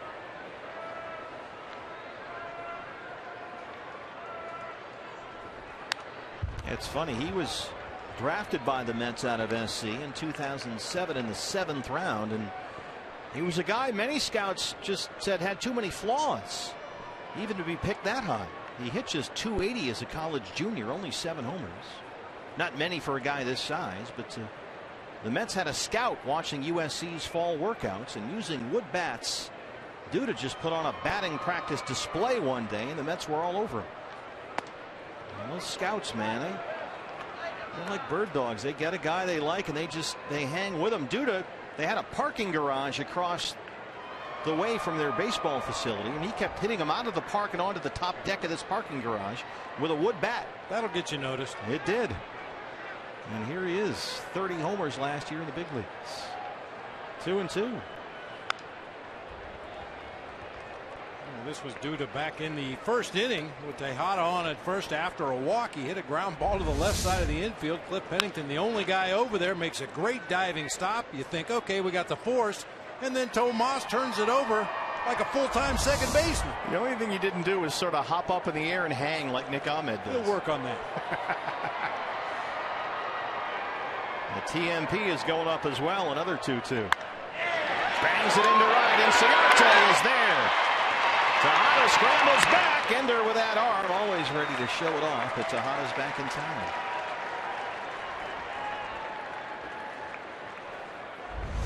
Ball hit right on the button by Lucas Duda, hooking away from Ender and Ciarte, but he gets to it quickly.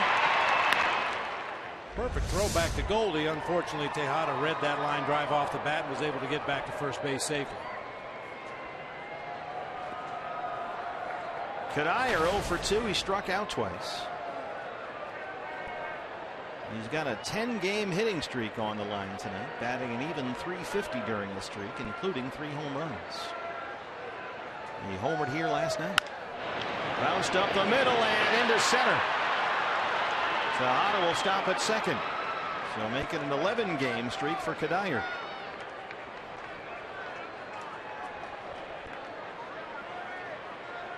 Center fielder Juan Lagares. And the bullpen is busy for the Diamondbacks.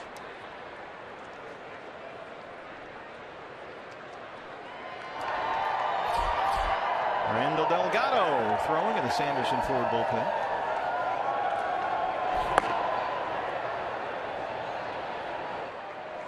Tejada is the runner at second. Kadire at first. 1 out.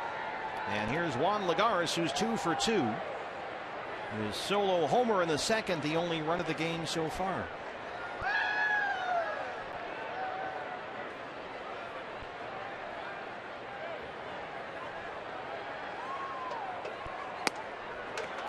There's a strike, 0-1. I'm pretty sure that this is the first time the Mets have had a runner at second base all night.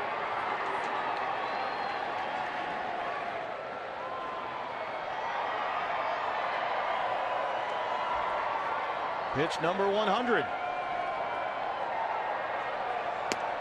Big swing and a miss. Nice pitch there by Chase. He's ahead 0-2. Back-to-back changeups to jump ahead in the count 0-2 and reach the 100 pitch mark in this ball game here in the top of the 6th. 69 for strikes.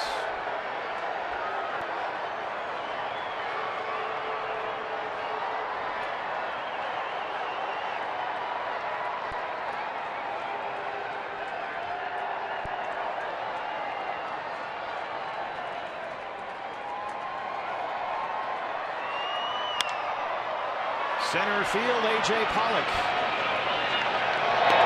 Tejada will bluff and hold at second. As A.J. throws behind the runner, and that's out number 2.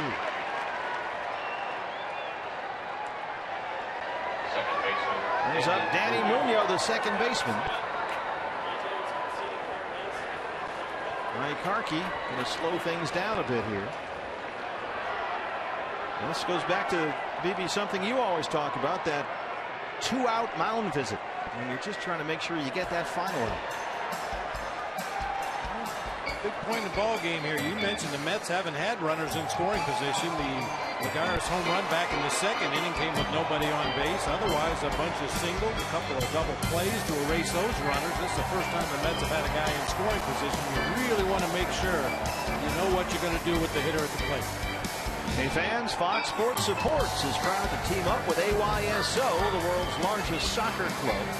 Go to ayso.org/play to find your region and sign up for your fall team today. The Sandlot, sponsored by PCH here at Chase Field. Always stuff for the kids to do here at the ballpark. Some enjoy it more than others. We're number 1. 2 on and 2 out for Munoz. He has twice grounded out, once into a double play. Danny Munoz, 1 for 17 at the plate this year. 8th round pick out of Fresno State 4 years ago.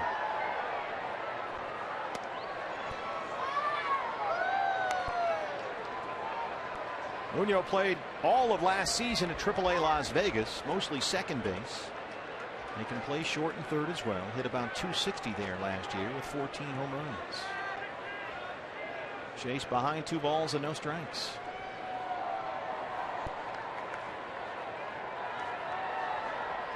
Well, this is the kind of guy you want to attack in this situation, right? Yeah, you definitely want to make him swing the bat. Buckled him there for a strike. 2-1. 2-0 changeup. That's one of those apparent fastball counts, but it's never any guarantee with Chase Anderson on the mound that you're going to get a fastball 2-0, 3-1.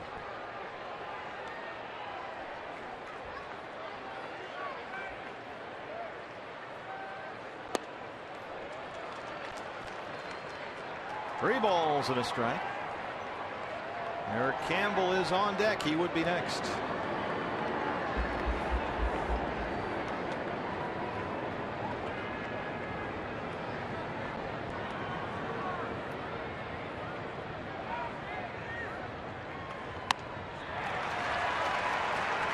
Got the 3-1 fastball that time and couldn't get any wood on it. It's full 3-2. Now the runners will be off. Tejada from second, Kadire at first.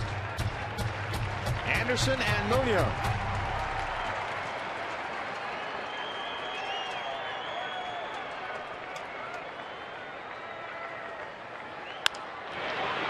the middle. Owings. Well, he kept it in front, and there's no way Tejada can come in, so the Mets will have the bases loaded for Campbell. That's a nice play. Infielders are told with the runner in scoring position and 2 outs, if you can't field it cleanly and get the out at first base, just make sure you keep the ball on the infield. The fact that Gio was able to dive and knock that ball down kept Tejada at third.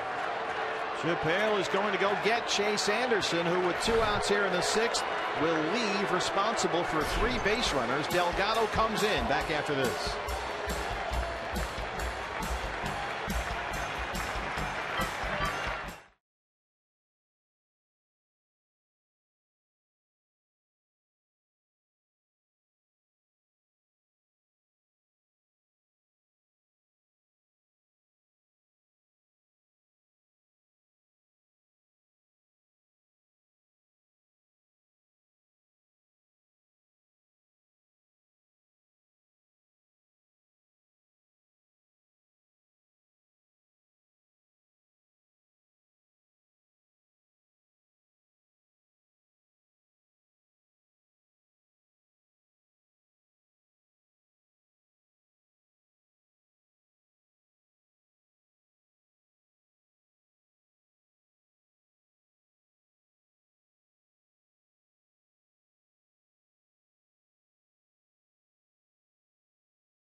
Here's the bullpen for the Diamondbacks last night. Andrew Chafin, Daniel Hudson, Randall Delgado. They worked the 7th, 8th, and 9th. 3 innings of hitless baseball, no walks and 4 strikeouts. They were terrific. And now Bob Delgado back out there in a bases loaded mess here tonight. Yeah, Randall Delgado has good numbers in this particular situation. Only 3 of 11 inherited runners have scored against him this year. And the first batter he faces when coming into the game, they're a combined 3 for 22 against him. Tejada at third, Kadire at second, Muñoz at first. Eric Campbell in there against Randall Delgado, and there's strike 1. Chase Anderson on the hook for all 3 base runners here. Campbell singled in the second. He's 1 for 2.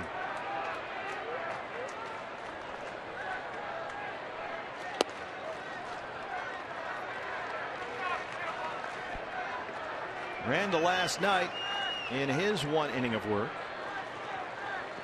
got Campbell to ground out in that 9th. He also struck out Lagares and Recker through 14 pitches. And now matched up with Campbell at a much tighter spot right here. 1-2. Look out.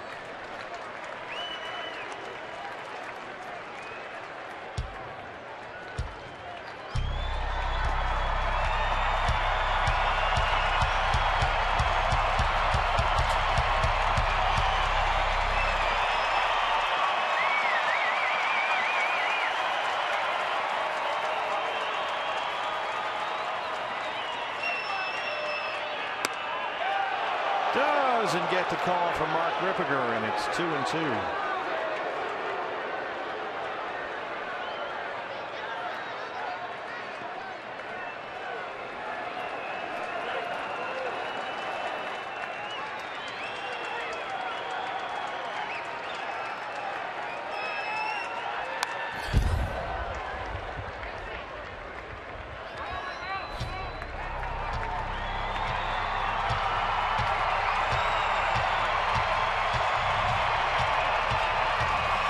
Campbell up and down with the big league club this year.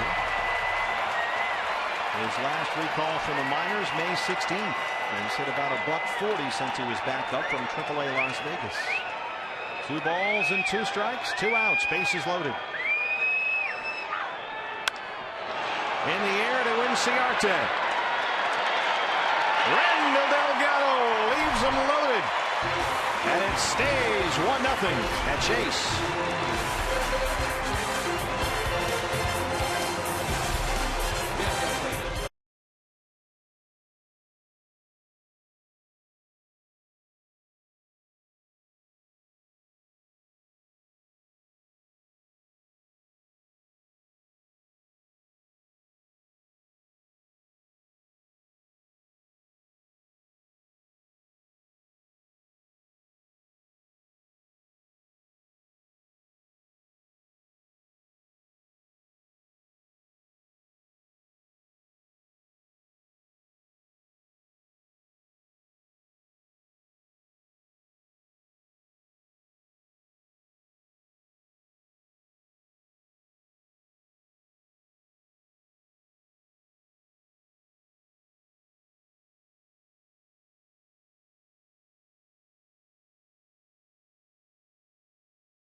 There, a dicey inning, but Joe Borowski, D-Backs Live, our post-game show. I know you'll be breaking down this pitching duel.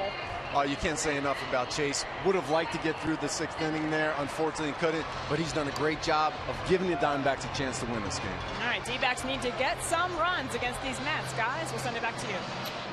Thank you, Jody and Joe. Well, these are the guys to do it. Try and get Chase Anderson off the hook here. The top of the order, Inciarte, Pollock, and Goldie against Bartolo Colon. In the Diamondbacks 6th so far, Colon has given up only 3 hits, all singles. One of them by Ender his last time up. So he's now hit safely in 11 of his last 13 games. 4 hits in the series. Skies one to right center. Granderson and Lagares. It'll be Granderson calling for it, but Lagares calls him off. And this is something with Juan Lagares that happens all the time. He's kind of like Kelly Leak out there from the Bad News Bears. He will run into the gaps and oftentimes narrowly avoid collisions with his left and right fielder. Lagares was calling for it the whole way, and the old cliche is the center fielder is the captain of the outfield. Granderson gave him a little pat on the back right there. You'd like to see the right fielder give a little bit once that center fielder calls for the ball. A.J. Pollock. A.J. 0 for 2. Well, how about Chase Anderson? 8 of his 11 starts. Now, there's no way to really explain this, but it seems to happen to one starter every year. 8 of his 11 starts, the team has scored 2 or fewer runs when he's been in the game. The king of no run support. Yeah. There's always one guy every year. This guy, it's Chase Anderson this year. 1-1 now.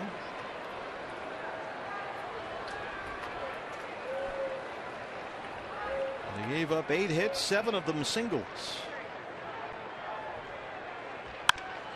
Off Colon. It caroms right to Munoz, and he throws him out.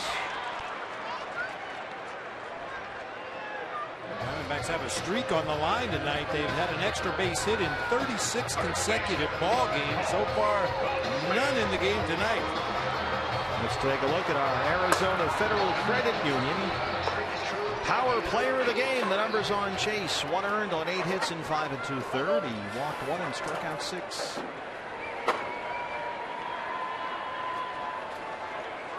Two down for Goldie, who's 0 for 2. 5 pitches, 2 outs so far for Bartolo Colon here in the 6th.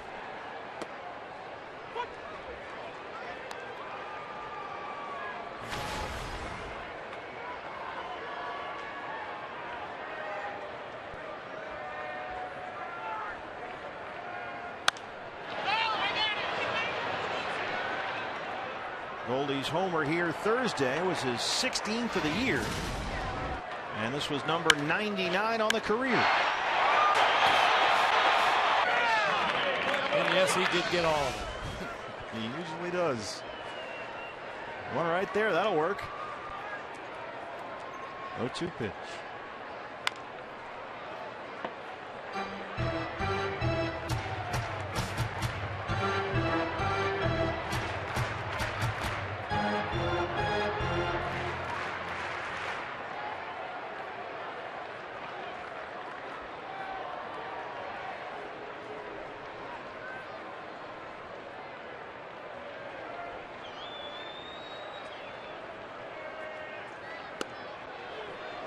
Goldie, if you recall that series here at Chase Field late April when the Pirates simply pitched around him for 3 games, he was 1 for 9 without an RBI. Pittsburgh swept the series. Look at the numbers since then. April 27th, 386, an on-base percentage over 500. That's in 36 games. So Goldie last 36 games, he scored 29 runs. He's driven in 30, and he's drawn 31 walks. Now that Pirate series was just like poking a bear with a stick. They woke him up. Nobody's been able to get him out consistently since.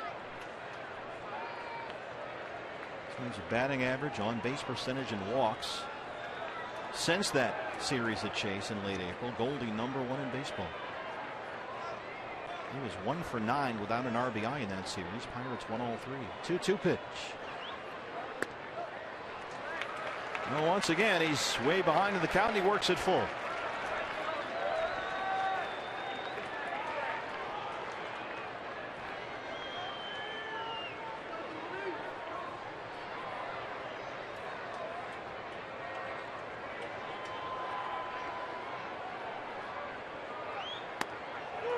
Oh, no. Mark Rippiger says strike 3.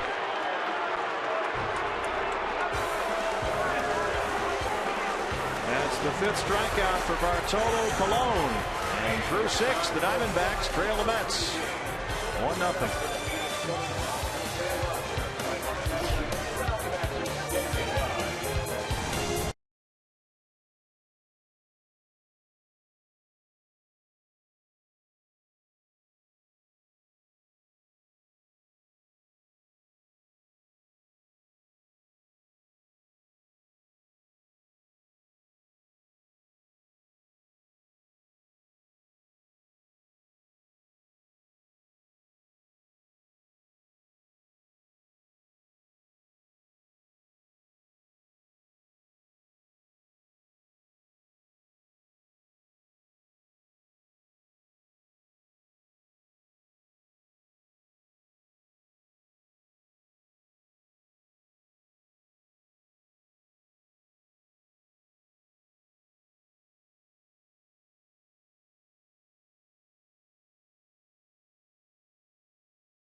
Man the helm from this point on. Chip Hale has his first ejection as a major league manager, run by Mark Rippiger between the innings.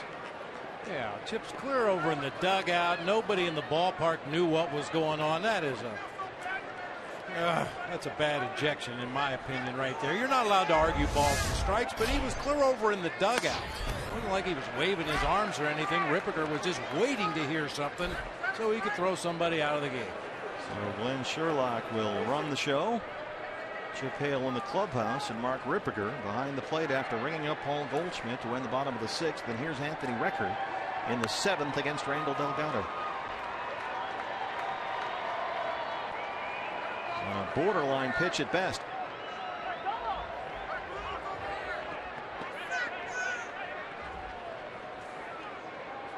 Goldie so far 0 for 3. He has struck out twice, once swinging, and that last time obviously looking.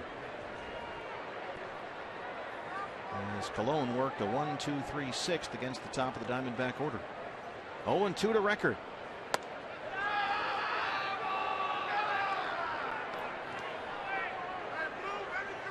This was the pitch. I don't think that ball ever got to the strike zone. Started over in that left-handed batter's box with a lot of tailing action, but not that much. Yes, he went. Jeff Kellogg down at first. Brings up record. 1 down in the 7th. And here comes Bartolo.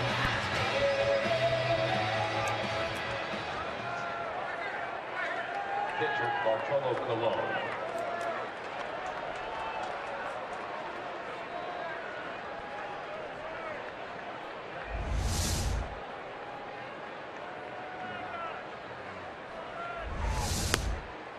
That 7th pitch, the one in red, was the one that did it. Strike 1 to Colon, who, brace yourselves, singled his last time up. After failing to participate in his first at bat. And he seems to be more in that mode here. Takes a hack and bounces it to Tomas. 2 down. Well, the most ejections I have for you, BB, 2003, you were run 5 times. Is it more egregious to get ejected from the dugout? Well, I think so. I mean, it wasn't like Chip was showing up the home plate umpire. Ripperger was clearly standing, staring into that third base dugout, just waiting to hear something from either Chip or one of the coaches or one of the players. I think he was baiting the Diamondbacks dugout, looking to throw somebody out of the game. Curtis Granderson, do you think he may have known that he blew that call? Does that make guys a little more sensitive when they look? Everybody misses one. Yeah. Yes, he went. Alan Porter down there. 0-2.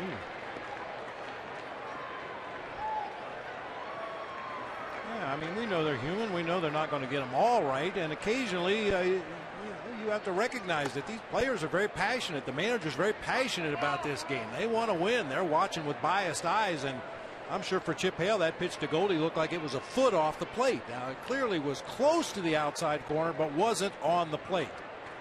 Tell you what, with as good a player as he is and as little as he says, he should get a whole lot of leeway up there, Paul Goldschmidt. He's going to have to say a lot to get him or his manager run with the way he conducts himself out there every day. 2-2.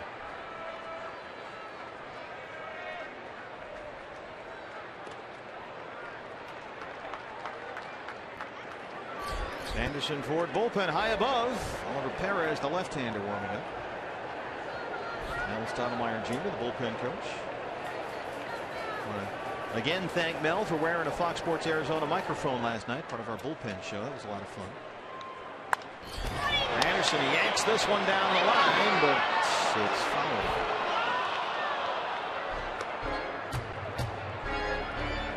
Granderson singled in the 3rd. He's 1 for 3. Diamondback Live post-game show with Joe Borowski and Jody Jackson right after our ball game here.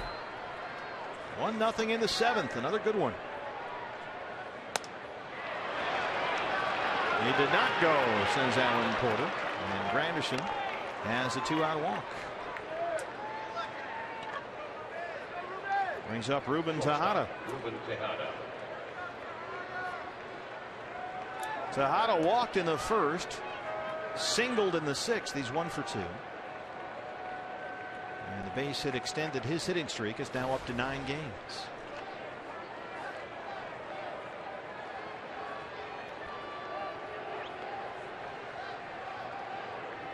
This is the guy you want to get here with Duda on deck. I would assume that's why Ollie Perez is getting loose in the Diamondbacks bullpen, just in case we do get down to Duda's spot and the Mets have an opportunity to make something happen.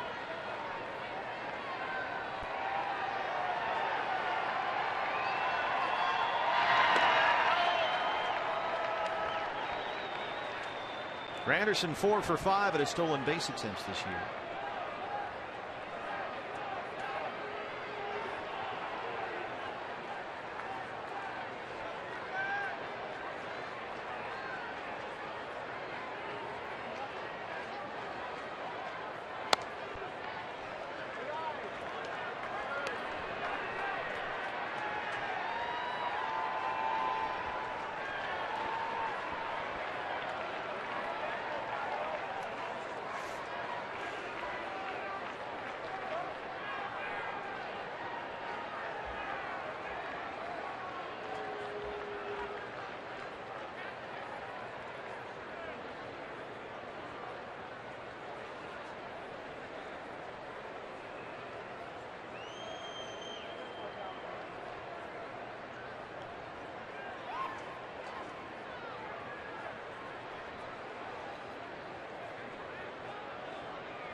Fly ball, Peralta.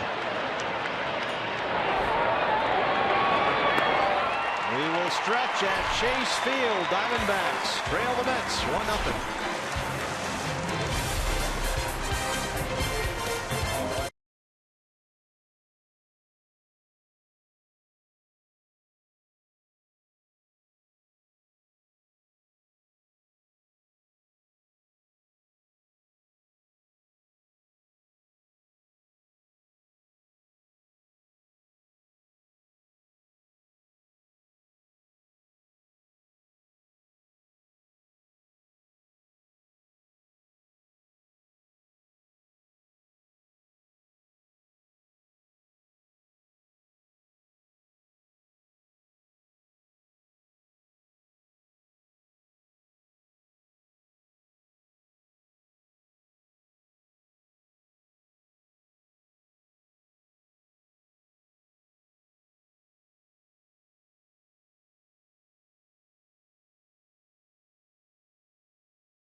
Diamondbacks baseball on Fox Sports Arizona is brought to you in part by your Valley Honda dealers, where you'll get more standard features for less money. CenturyLink, your link to what's next. And by Mix One, great taste, no face, available at local retailers. Our Gila River game summary. Juan Lagares' solo homer in the second inning, the only scoring so far, and that's about hit the Diamondbacks 8-3. And they lead it 1-0 behind Bartolo Colon, who's out there for his 7th inning of work. As Manny Tomas, David Peralta, and Chris Owings 4, 5, and 6 for the Diamondbacks. Tomas singled his last time up, 1 for 2. There's a strike.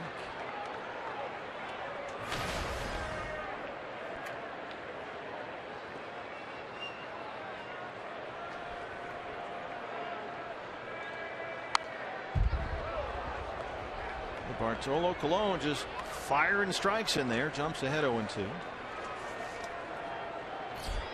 Tomorrow the series against the Mets wraps up with Executive Sunday. Draft is coming up Monday. Coverage begins tomorrow, 12:30, right here on Fox Sports Arizona. #1 overall pick for the Diamondbacks. We'll discuss. Tomas chases that one. 6 strikeouts for Colon.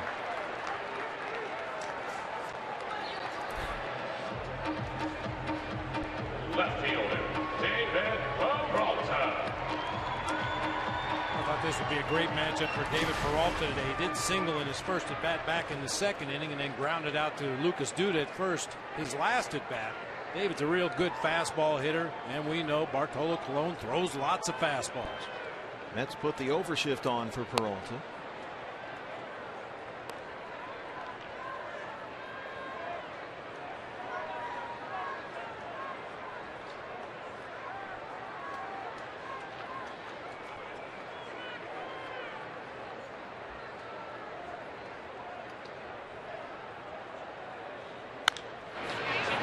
Into the shift. Duda. Colon covers. 2 up, 2 down in the 7th. Boy, he is just relentless, Bartolo Colon. Just relentlessly efficient. For every minor league pitcher or young pitcher at the major league level that tries to figure out a way to incorporate all 4 or 5 or 6 of the pitches that they might have out there on the mound, they do well to watch Bartolo Colon pitch one game throwing 85 to 90% fastballs. All about where you put that pitch. Yeah, we always hear that, right? Throw strikes, pound the zone, but some guys do that. They get pounded. This guy does it, and you just can't get a hit off him. Chris Owings, 0 for 2. There's a hit. Drops it into left. So Chris Owings now with a 10-game hitting streak.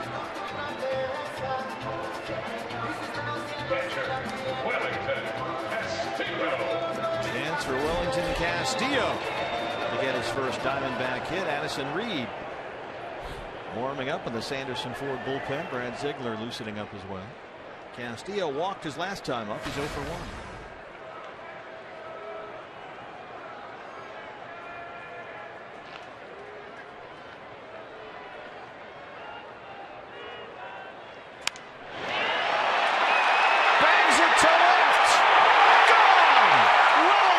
Castillo, and it's 2-1 Diamondbacks. Welcome to Arizona.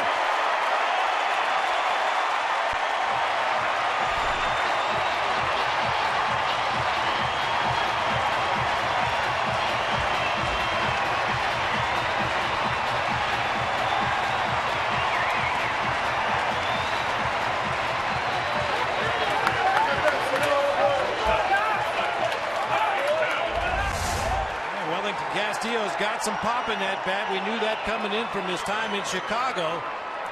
Got off to a rocky start. He was 0 for his first 5 with 4 strikeouts. Then he drew a base on balls in the 5th inning, and now a 2-run homer to give the D-backs a lead. Cliff Pennington, 12th home run given up this year by Bartolo Colon. That's one thing he will do with all those fastballs in the zone. 103 miles an hour off the bat of Wellington Castillo, and his first D-backs hit is a 2-out 2-run homer in the 7th to give the Diamondbacks a 2-1 lead against Colon, who hadn't given up anything all night long. Pitcher spot is next, and guess who's in the on-deck circle for the Diamondbacks? And how's that?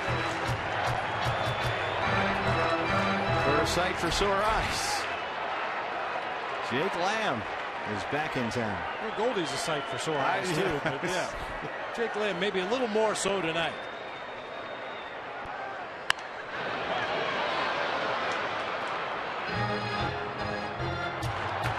We'll be on the verge of another D-back comeback. Should call them the Battlebacks here. It's been that way all week. The 2 wins against Atlanta.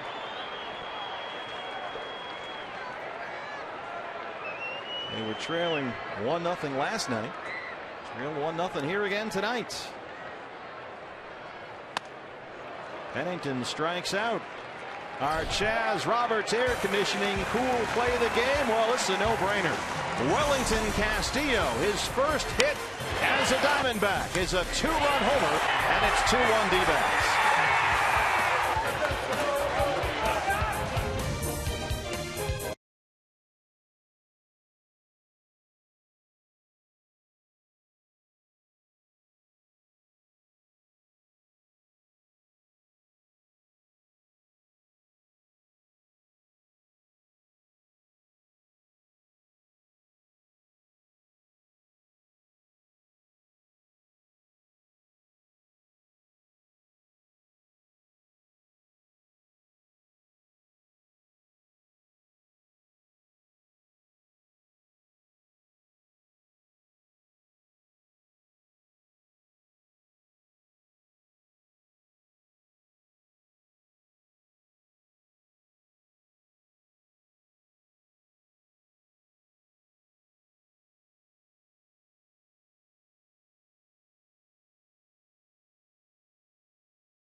It's 2-1 after Wellington Castillo's 2-run, 2-out homer against Bartolo Colon, and now Castillo has a new battery mate.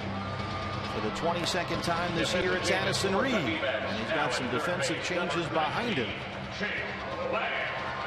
New shortstop replacing Cliff Pennington is Nick Ahmed, and in there at third, replacing Asmani Tomas, just off the DL today, Jake Lamb up for Reno.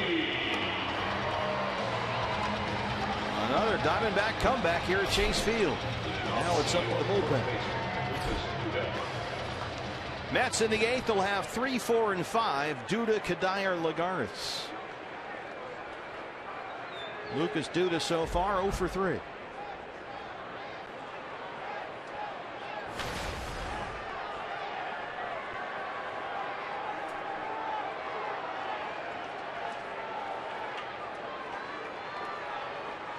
Diamondbacks, as you can see here, load up the right-hand side against Duda.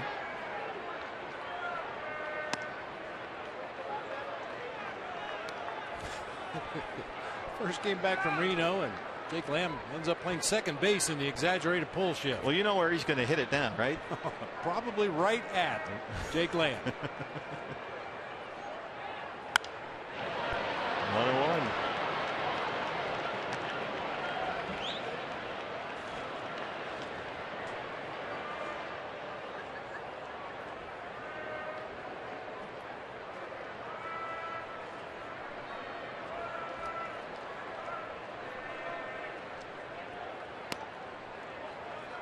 Well, the Diamondbacks have really done a good job with Lucas Duda, who's the big power threat, obviously, in this lineup, but they have really contained him in this series. So far, he's 1 for 11 and has struck out 4 times. That's in there, 2-2.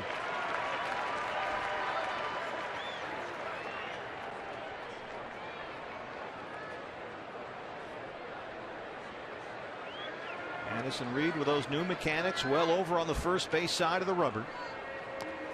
Did he go? You betcha. Big strikeout there to open up the 8th.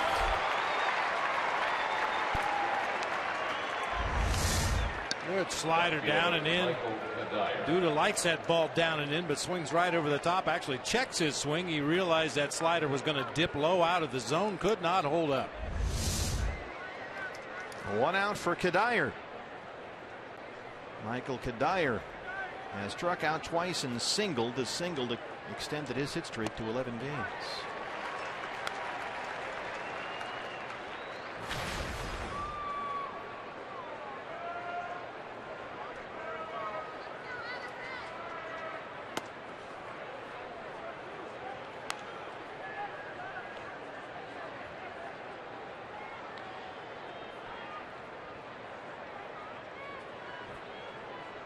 One. Way up in the air, but foul down the left field line.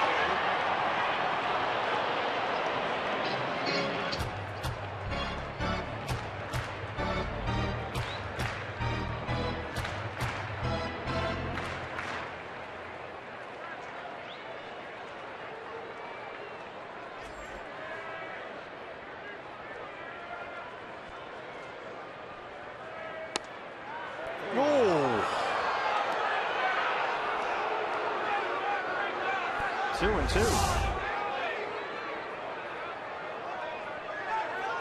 Well, he made that ball look a lot better than it showed on pitch tracks. That looked to me like it was all over that inside corner, but probably a little bit off. Chases that one down and away and just stays alive. Jake Lamb in there for Tomas is in the cleanup spot if you're scoring with us at home. Nick Ahmed bats 9th, pitcher spot now 8th in the Diamondback order. Kadire shoots that out to Linciarte, and it drops in front for a base hit. Kadire 2 for 4. Tying runs aboard with 1 out. Center fielder Juan Lagares.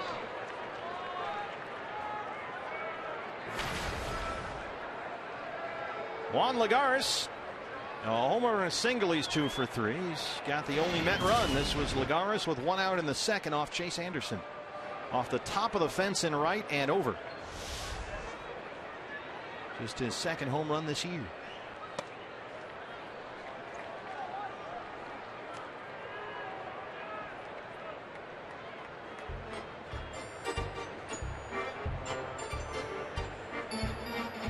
Boy, in a one-run ball game, you look back at some defensive plays that possibly kept runners off the board, and that was certainly the case back in that 6th inning with runners at first and second on the move. Chris Owings couldn't make a play, but he dove for that ball up the middle, stopped it, and held the runner at third base. Diamondbacks were able to get out of the inning with Campbell pop up into right field. That saved at least a run right there. Yeah, that was the Danny Munoz ground ball. That was a single that loaded the bases. That was the end of Chase Anderson's night. Randall Delgado came on with 2 outs. Got a fly ball out to end the inning and leave him loaded. Now here's Addison Reed out there with a 2-1 lead after the Castillo homer.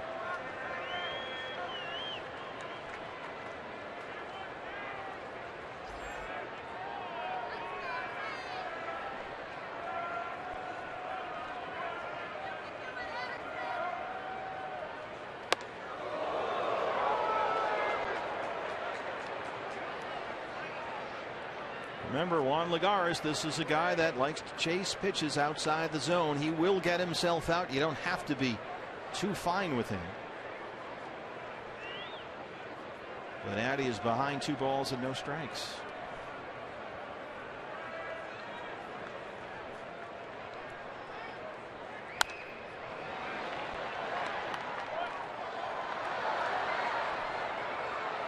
D-backs bullpen getting busy. Brad Ziegler.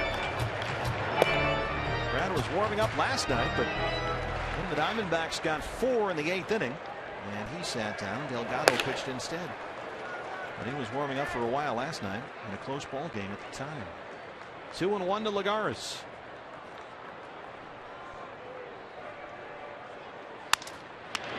Addison Reed. 1-6-3. Addison Reed fielding his position, and a nice turn there by Nick Ahmed. Diamondbacks lead it 2-1.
By Papa Murphy's. Love at 425 degrees.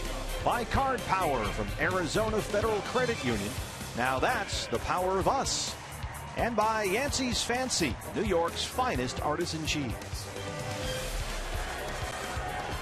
Well, Nick Ahmed will lead off the bottom of the 8th for the Diamondbacks. And how about this turn, Bob, on that last double play? That throw back to the shortstop side of the bag. Nick makes the adjustment, catches the ball, gets out of the way of the sliding runner, and completes the double play. That's about as good as you can do it. The 3rd double play in the ball game for the D-backs defense.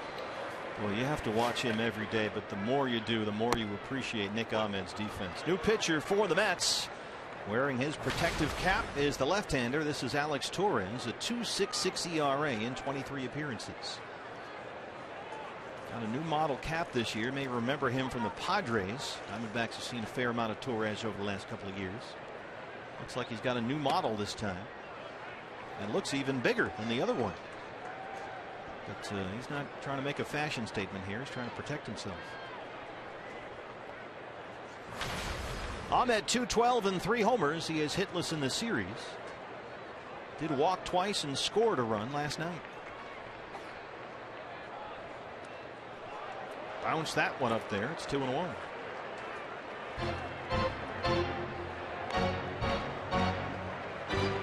So Ahmed, Inciarte, Pollock 9-1-2 in the Diamondback 8th. Nick Ahmed just crushing left-handers in a 364 clip this year. Of course, you've got Inciarte on deck, then Pollock and Goldie behind him, so only really one left-hand bat in this sequence for Torres. In a hole, and it rolls in the left. A base hit for Ahmed.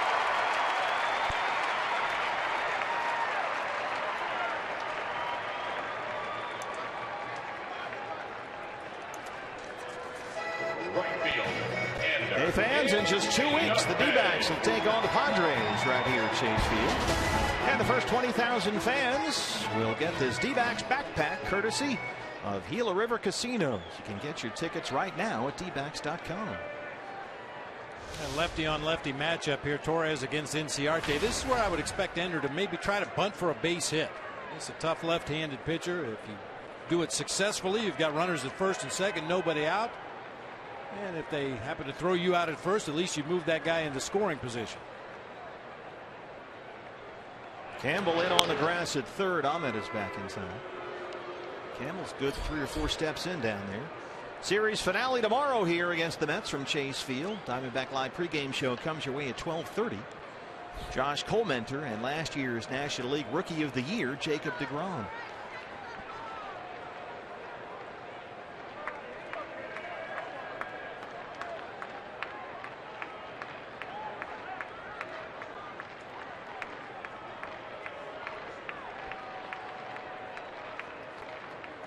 You can see on the left-hand side of your screen, Campbell in at third. Duda holding Ahmed on the bag at first. And he does indeed bunt, but it's foul up the line. Yeah, that's not the direction to go with a possible sac bunt. You mentioned Campbell's already playing in. Inciarte has not seen a lot of pitches in the ball game tonight. Those are Chris Owings type numbers. Yeah. I mean, in a sac bunt situation right here, as you said, the third baseman's playing in. He has no responsibilities on this play other than to field a bunt. So he's playing close at third base. You want to bunt the ball to the first base side, make Duda or the pitcher come over and make the play. Duda's a big guy down there too. Don't imagine he moves all that well. 0-1. Ender pops it up. Campbell overruns it, but it rolls foul. They almost got an enormous break there as Campbell came charging in and overran the pop-up bunt.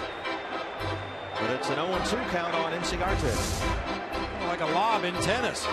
Yeah. Draw your opponent up to the net and then hit it over his head to the back line.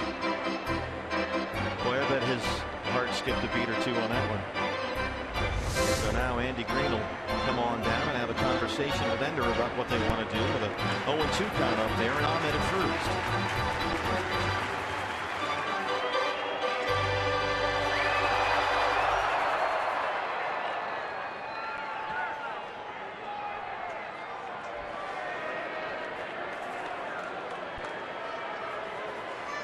Campbell will back off just a bit with 2 strikes, but he's still on the grass. Duda still holding Ahmed on the bag at first. And Inciarte squares. Here comes Campbell from third.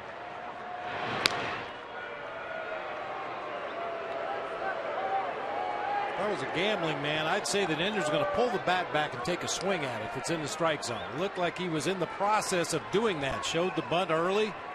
And on the pickoff move to first base, ever so slightly, he started to drag the bat back into a hitting position.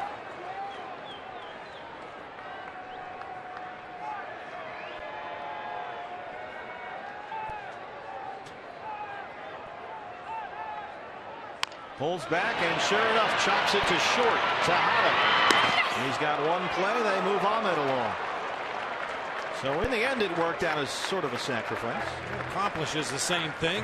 Took a little extra work to get to it, but that high chopper in the hole between third and short allows Ahmed to move into scoring position for A.J. Pollock. Terry Collins. Got Pollock and Goldschmidt coming up, a couple of right-handers, so he'll go to his bullpen. Diamondbacks lead it 2-1 in the 8th. Back after this.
That was the Cox Dig Life high-speed highlights. Wellington Castillo, a 2-out, 2-run homer in the 7th. Made it 2-1 Diamondbacks. And now here in the bottom of the 8th with 1 out and Ender Inciarte. Or, pardon me, Nick Ahmed at second base. Hansel Robles comes in. Robles faced one batter in Thursday's series opener. It was A.J. Pollock, and he faced him in the 8th inning and got Pollock to fly out. Well, here they are again, 8th inning. Robles and Pollock. Ahmed at second, 1 out. Throws it to short, Tejada. Ahmed in at third, 2 down. Here's Goldie. He's had a left-hander warming up in the bullpen down there, Terry Collins. Jake Lamb is the on-deck hitter, and first base is open. And they will walk Goldie. Paul Goldschmidt leading the majors with 14 intentional walks this year. That's 4 more than Cabrera and 5 more than Trout. And this will be number 15.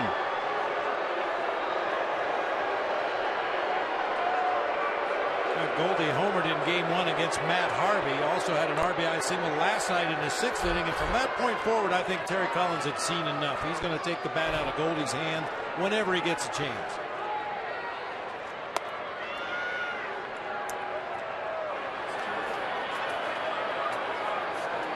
He had a left-hander down there throwing just a moment ago, but now there's no one warming up in the Met bullpen.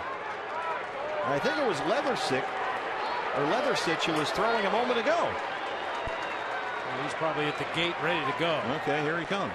At least Terry Collins hopes so. He better be down there, right?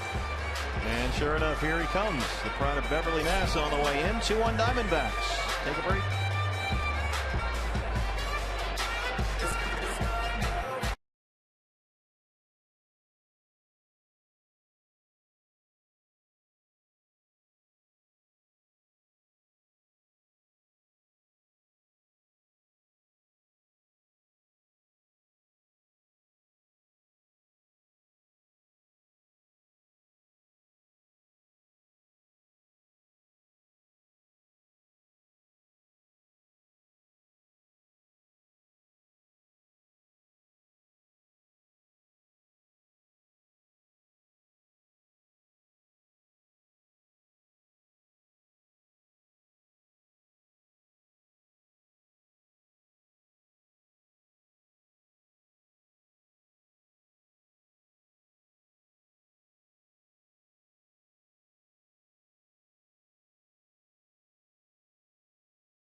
A lefty-lefty matchup for Terry Collins. And the Diamondbacks this year, following a Goldie intentional walk, are 0 for 12. Still looking for that first hit. And here comes Jake Lamb, new pitcher for the Mets, the left-hander. Jack Leathersich, he faced one batter last night, and it was David Peralta. He walked him. And now he'll face Jake Lamb, the highly anticipated return of the Diamondbacks rookie third baseman. He went down with a stress reaction in his left foot only 10 games into the season, and now his first major league action since April 18th. And he was their hottest hitter when he went on the DL. 4-14, 5 extra base hits, and 9 RBIs in 10 games. Just back from 3 rehab games at AAA Reno. 2 outs, Ahmed at third and Goldschmidt at first.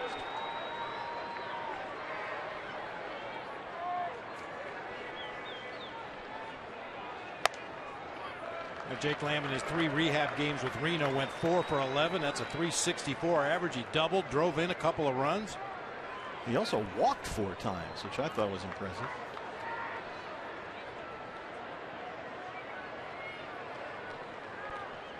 One and 0. Well, you might as well throw him right into the deep end of the pool here. 2-1 ball game. 2 on, 2 out, 8th inning. Welcome back. Where you been? Against a lefty he's never seen before. A ball and a strike. That's in there at 92. 1-2. Mark Ripperger back there. Not making a lot of friends.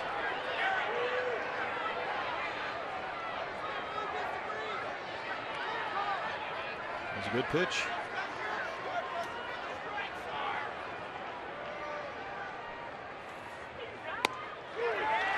Called strike 3.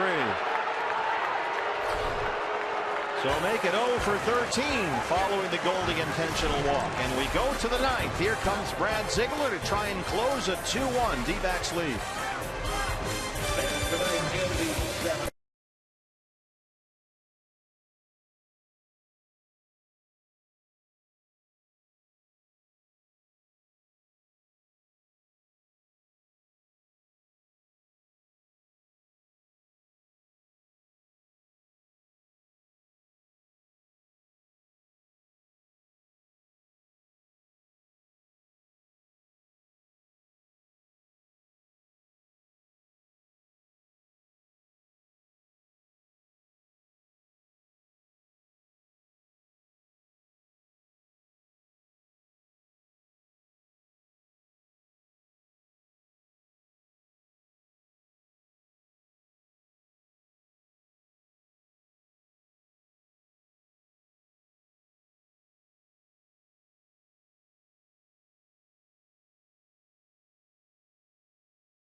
Diamondbacks Live join us right after the game. And Joe, the D-backs, we saw it in the Braves series. They've had a habit of coming back this week, and that's the position they're in right now. They sure have. Great game so far, both sides. Pitching has been phenomenal. Brad Ziegler, nail it down.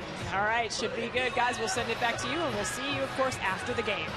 Thank you, Joe and Jody. Diamondback Live postgame show right after our broadcast here. Well, this is the spot you like, D-back fans. You've got really the lower part of the Met order coming up here against Brad Ziegler. 2-1 ball game, 9th inning. It'll be Danny Munoz, Eric Campbell, and Anthony Recker, 6, 7, and 8 in the Met 9th. Munoz singled his last time up. He's 1 for 3. There's his strike going around.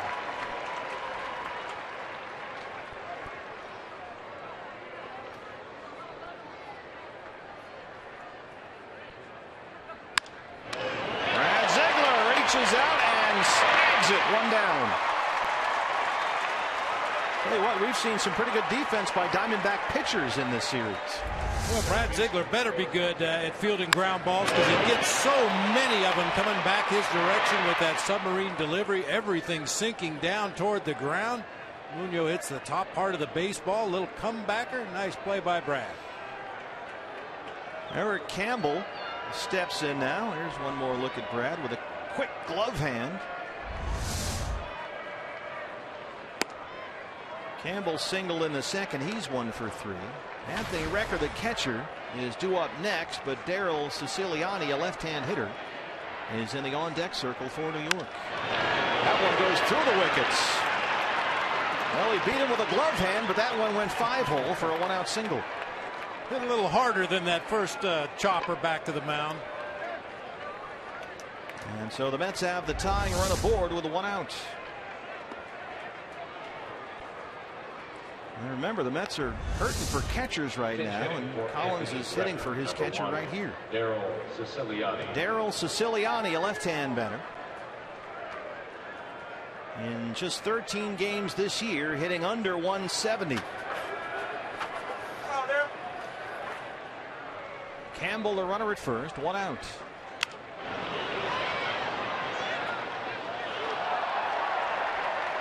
Catcher interference, and now the Mets have a pair of base runners, and Mayberry coming up to hit for Cologne. Wellington Castillo behind the plate. Clearly made contact with the webbing of the glove right there. Castillo was surprised that Siciliano swung at that pitch up above the letters. Now it's 2 on and 1 out, and John Mayberry hitting just over 190 on the year with a pair of homers. And a big night here Thursday. Mayberry this year 1 for 12 as a pinch hitter. Grounded out in a pinch hit appearance last night. A career day Thursday, 4 hits, including 2 doubles and a home run. And last year with Philadelphia and Toronto, he was the best pinch hitter in baseball. Hit 400 in this role with 4 homers. This was Mayberry Thursday night.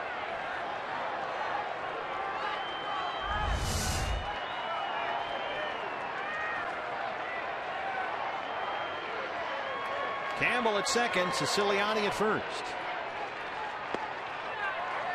2-1.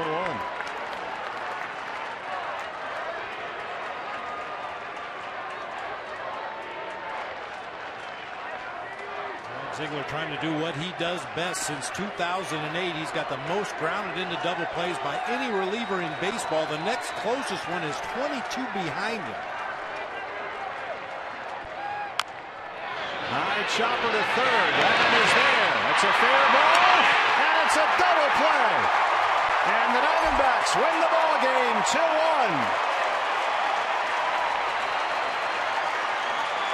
And they get back to within 1 game of 500. They are right now at the summit, Bob, of Mount 500. Well, what a great double play to end the ball game. The 4th twin killing in the game for the Diamondbacks defensively. Jake had to wait a long time for that ball to come down. Still has enough arm to fire across the diamond in time to get Mayberry. Well, it got a little more interesting than we'd like there in the 9th inning after the Campbell single and the Siciliani catcher interference.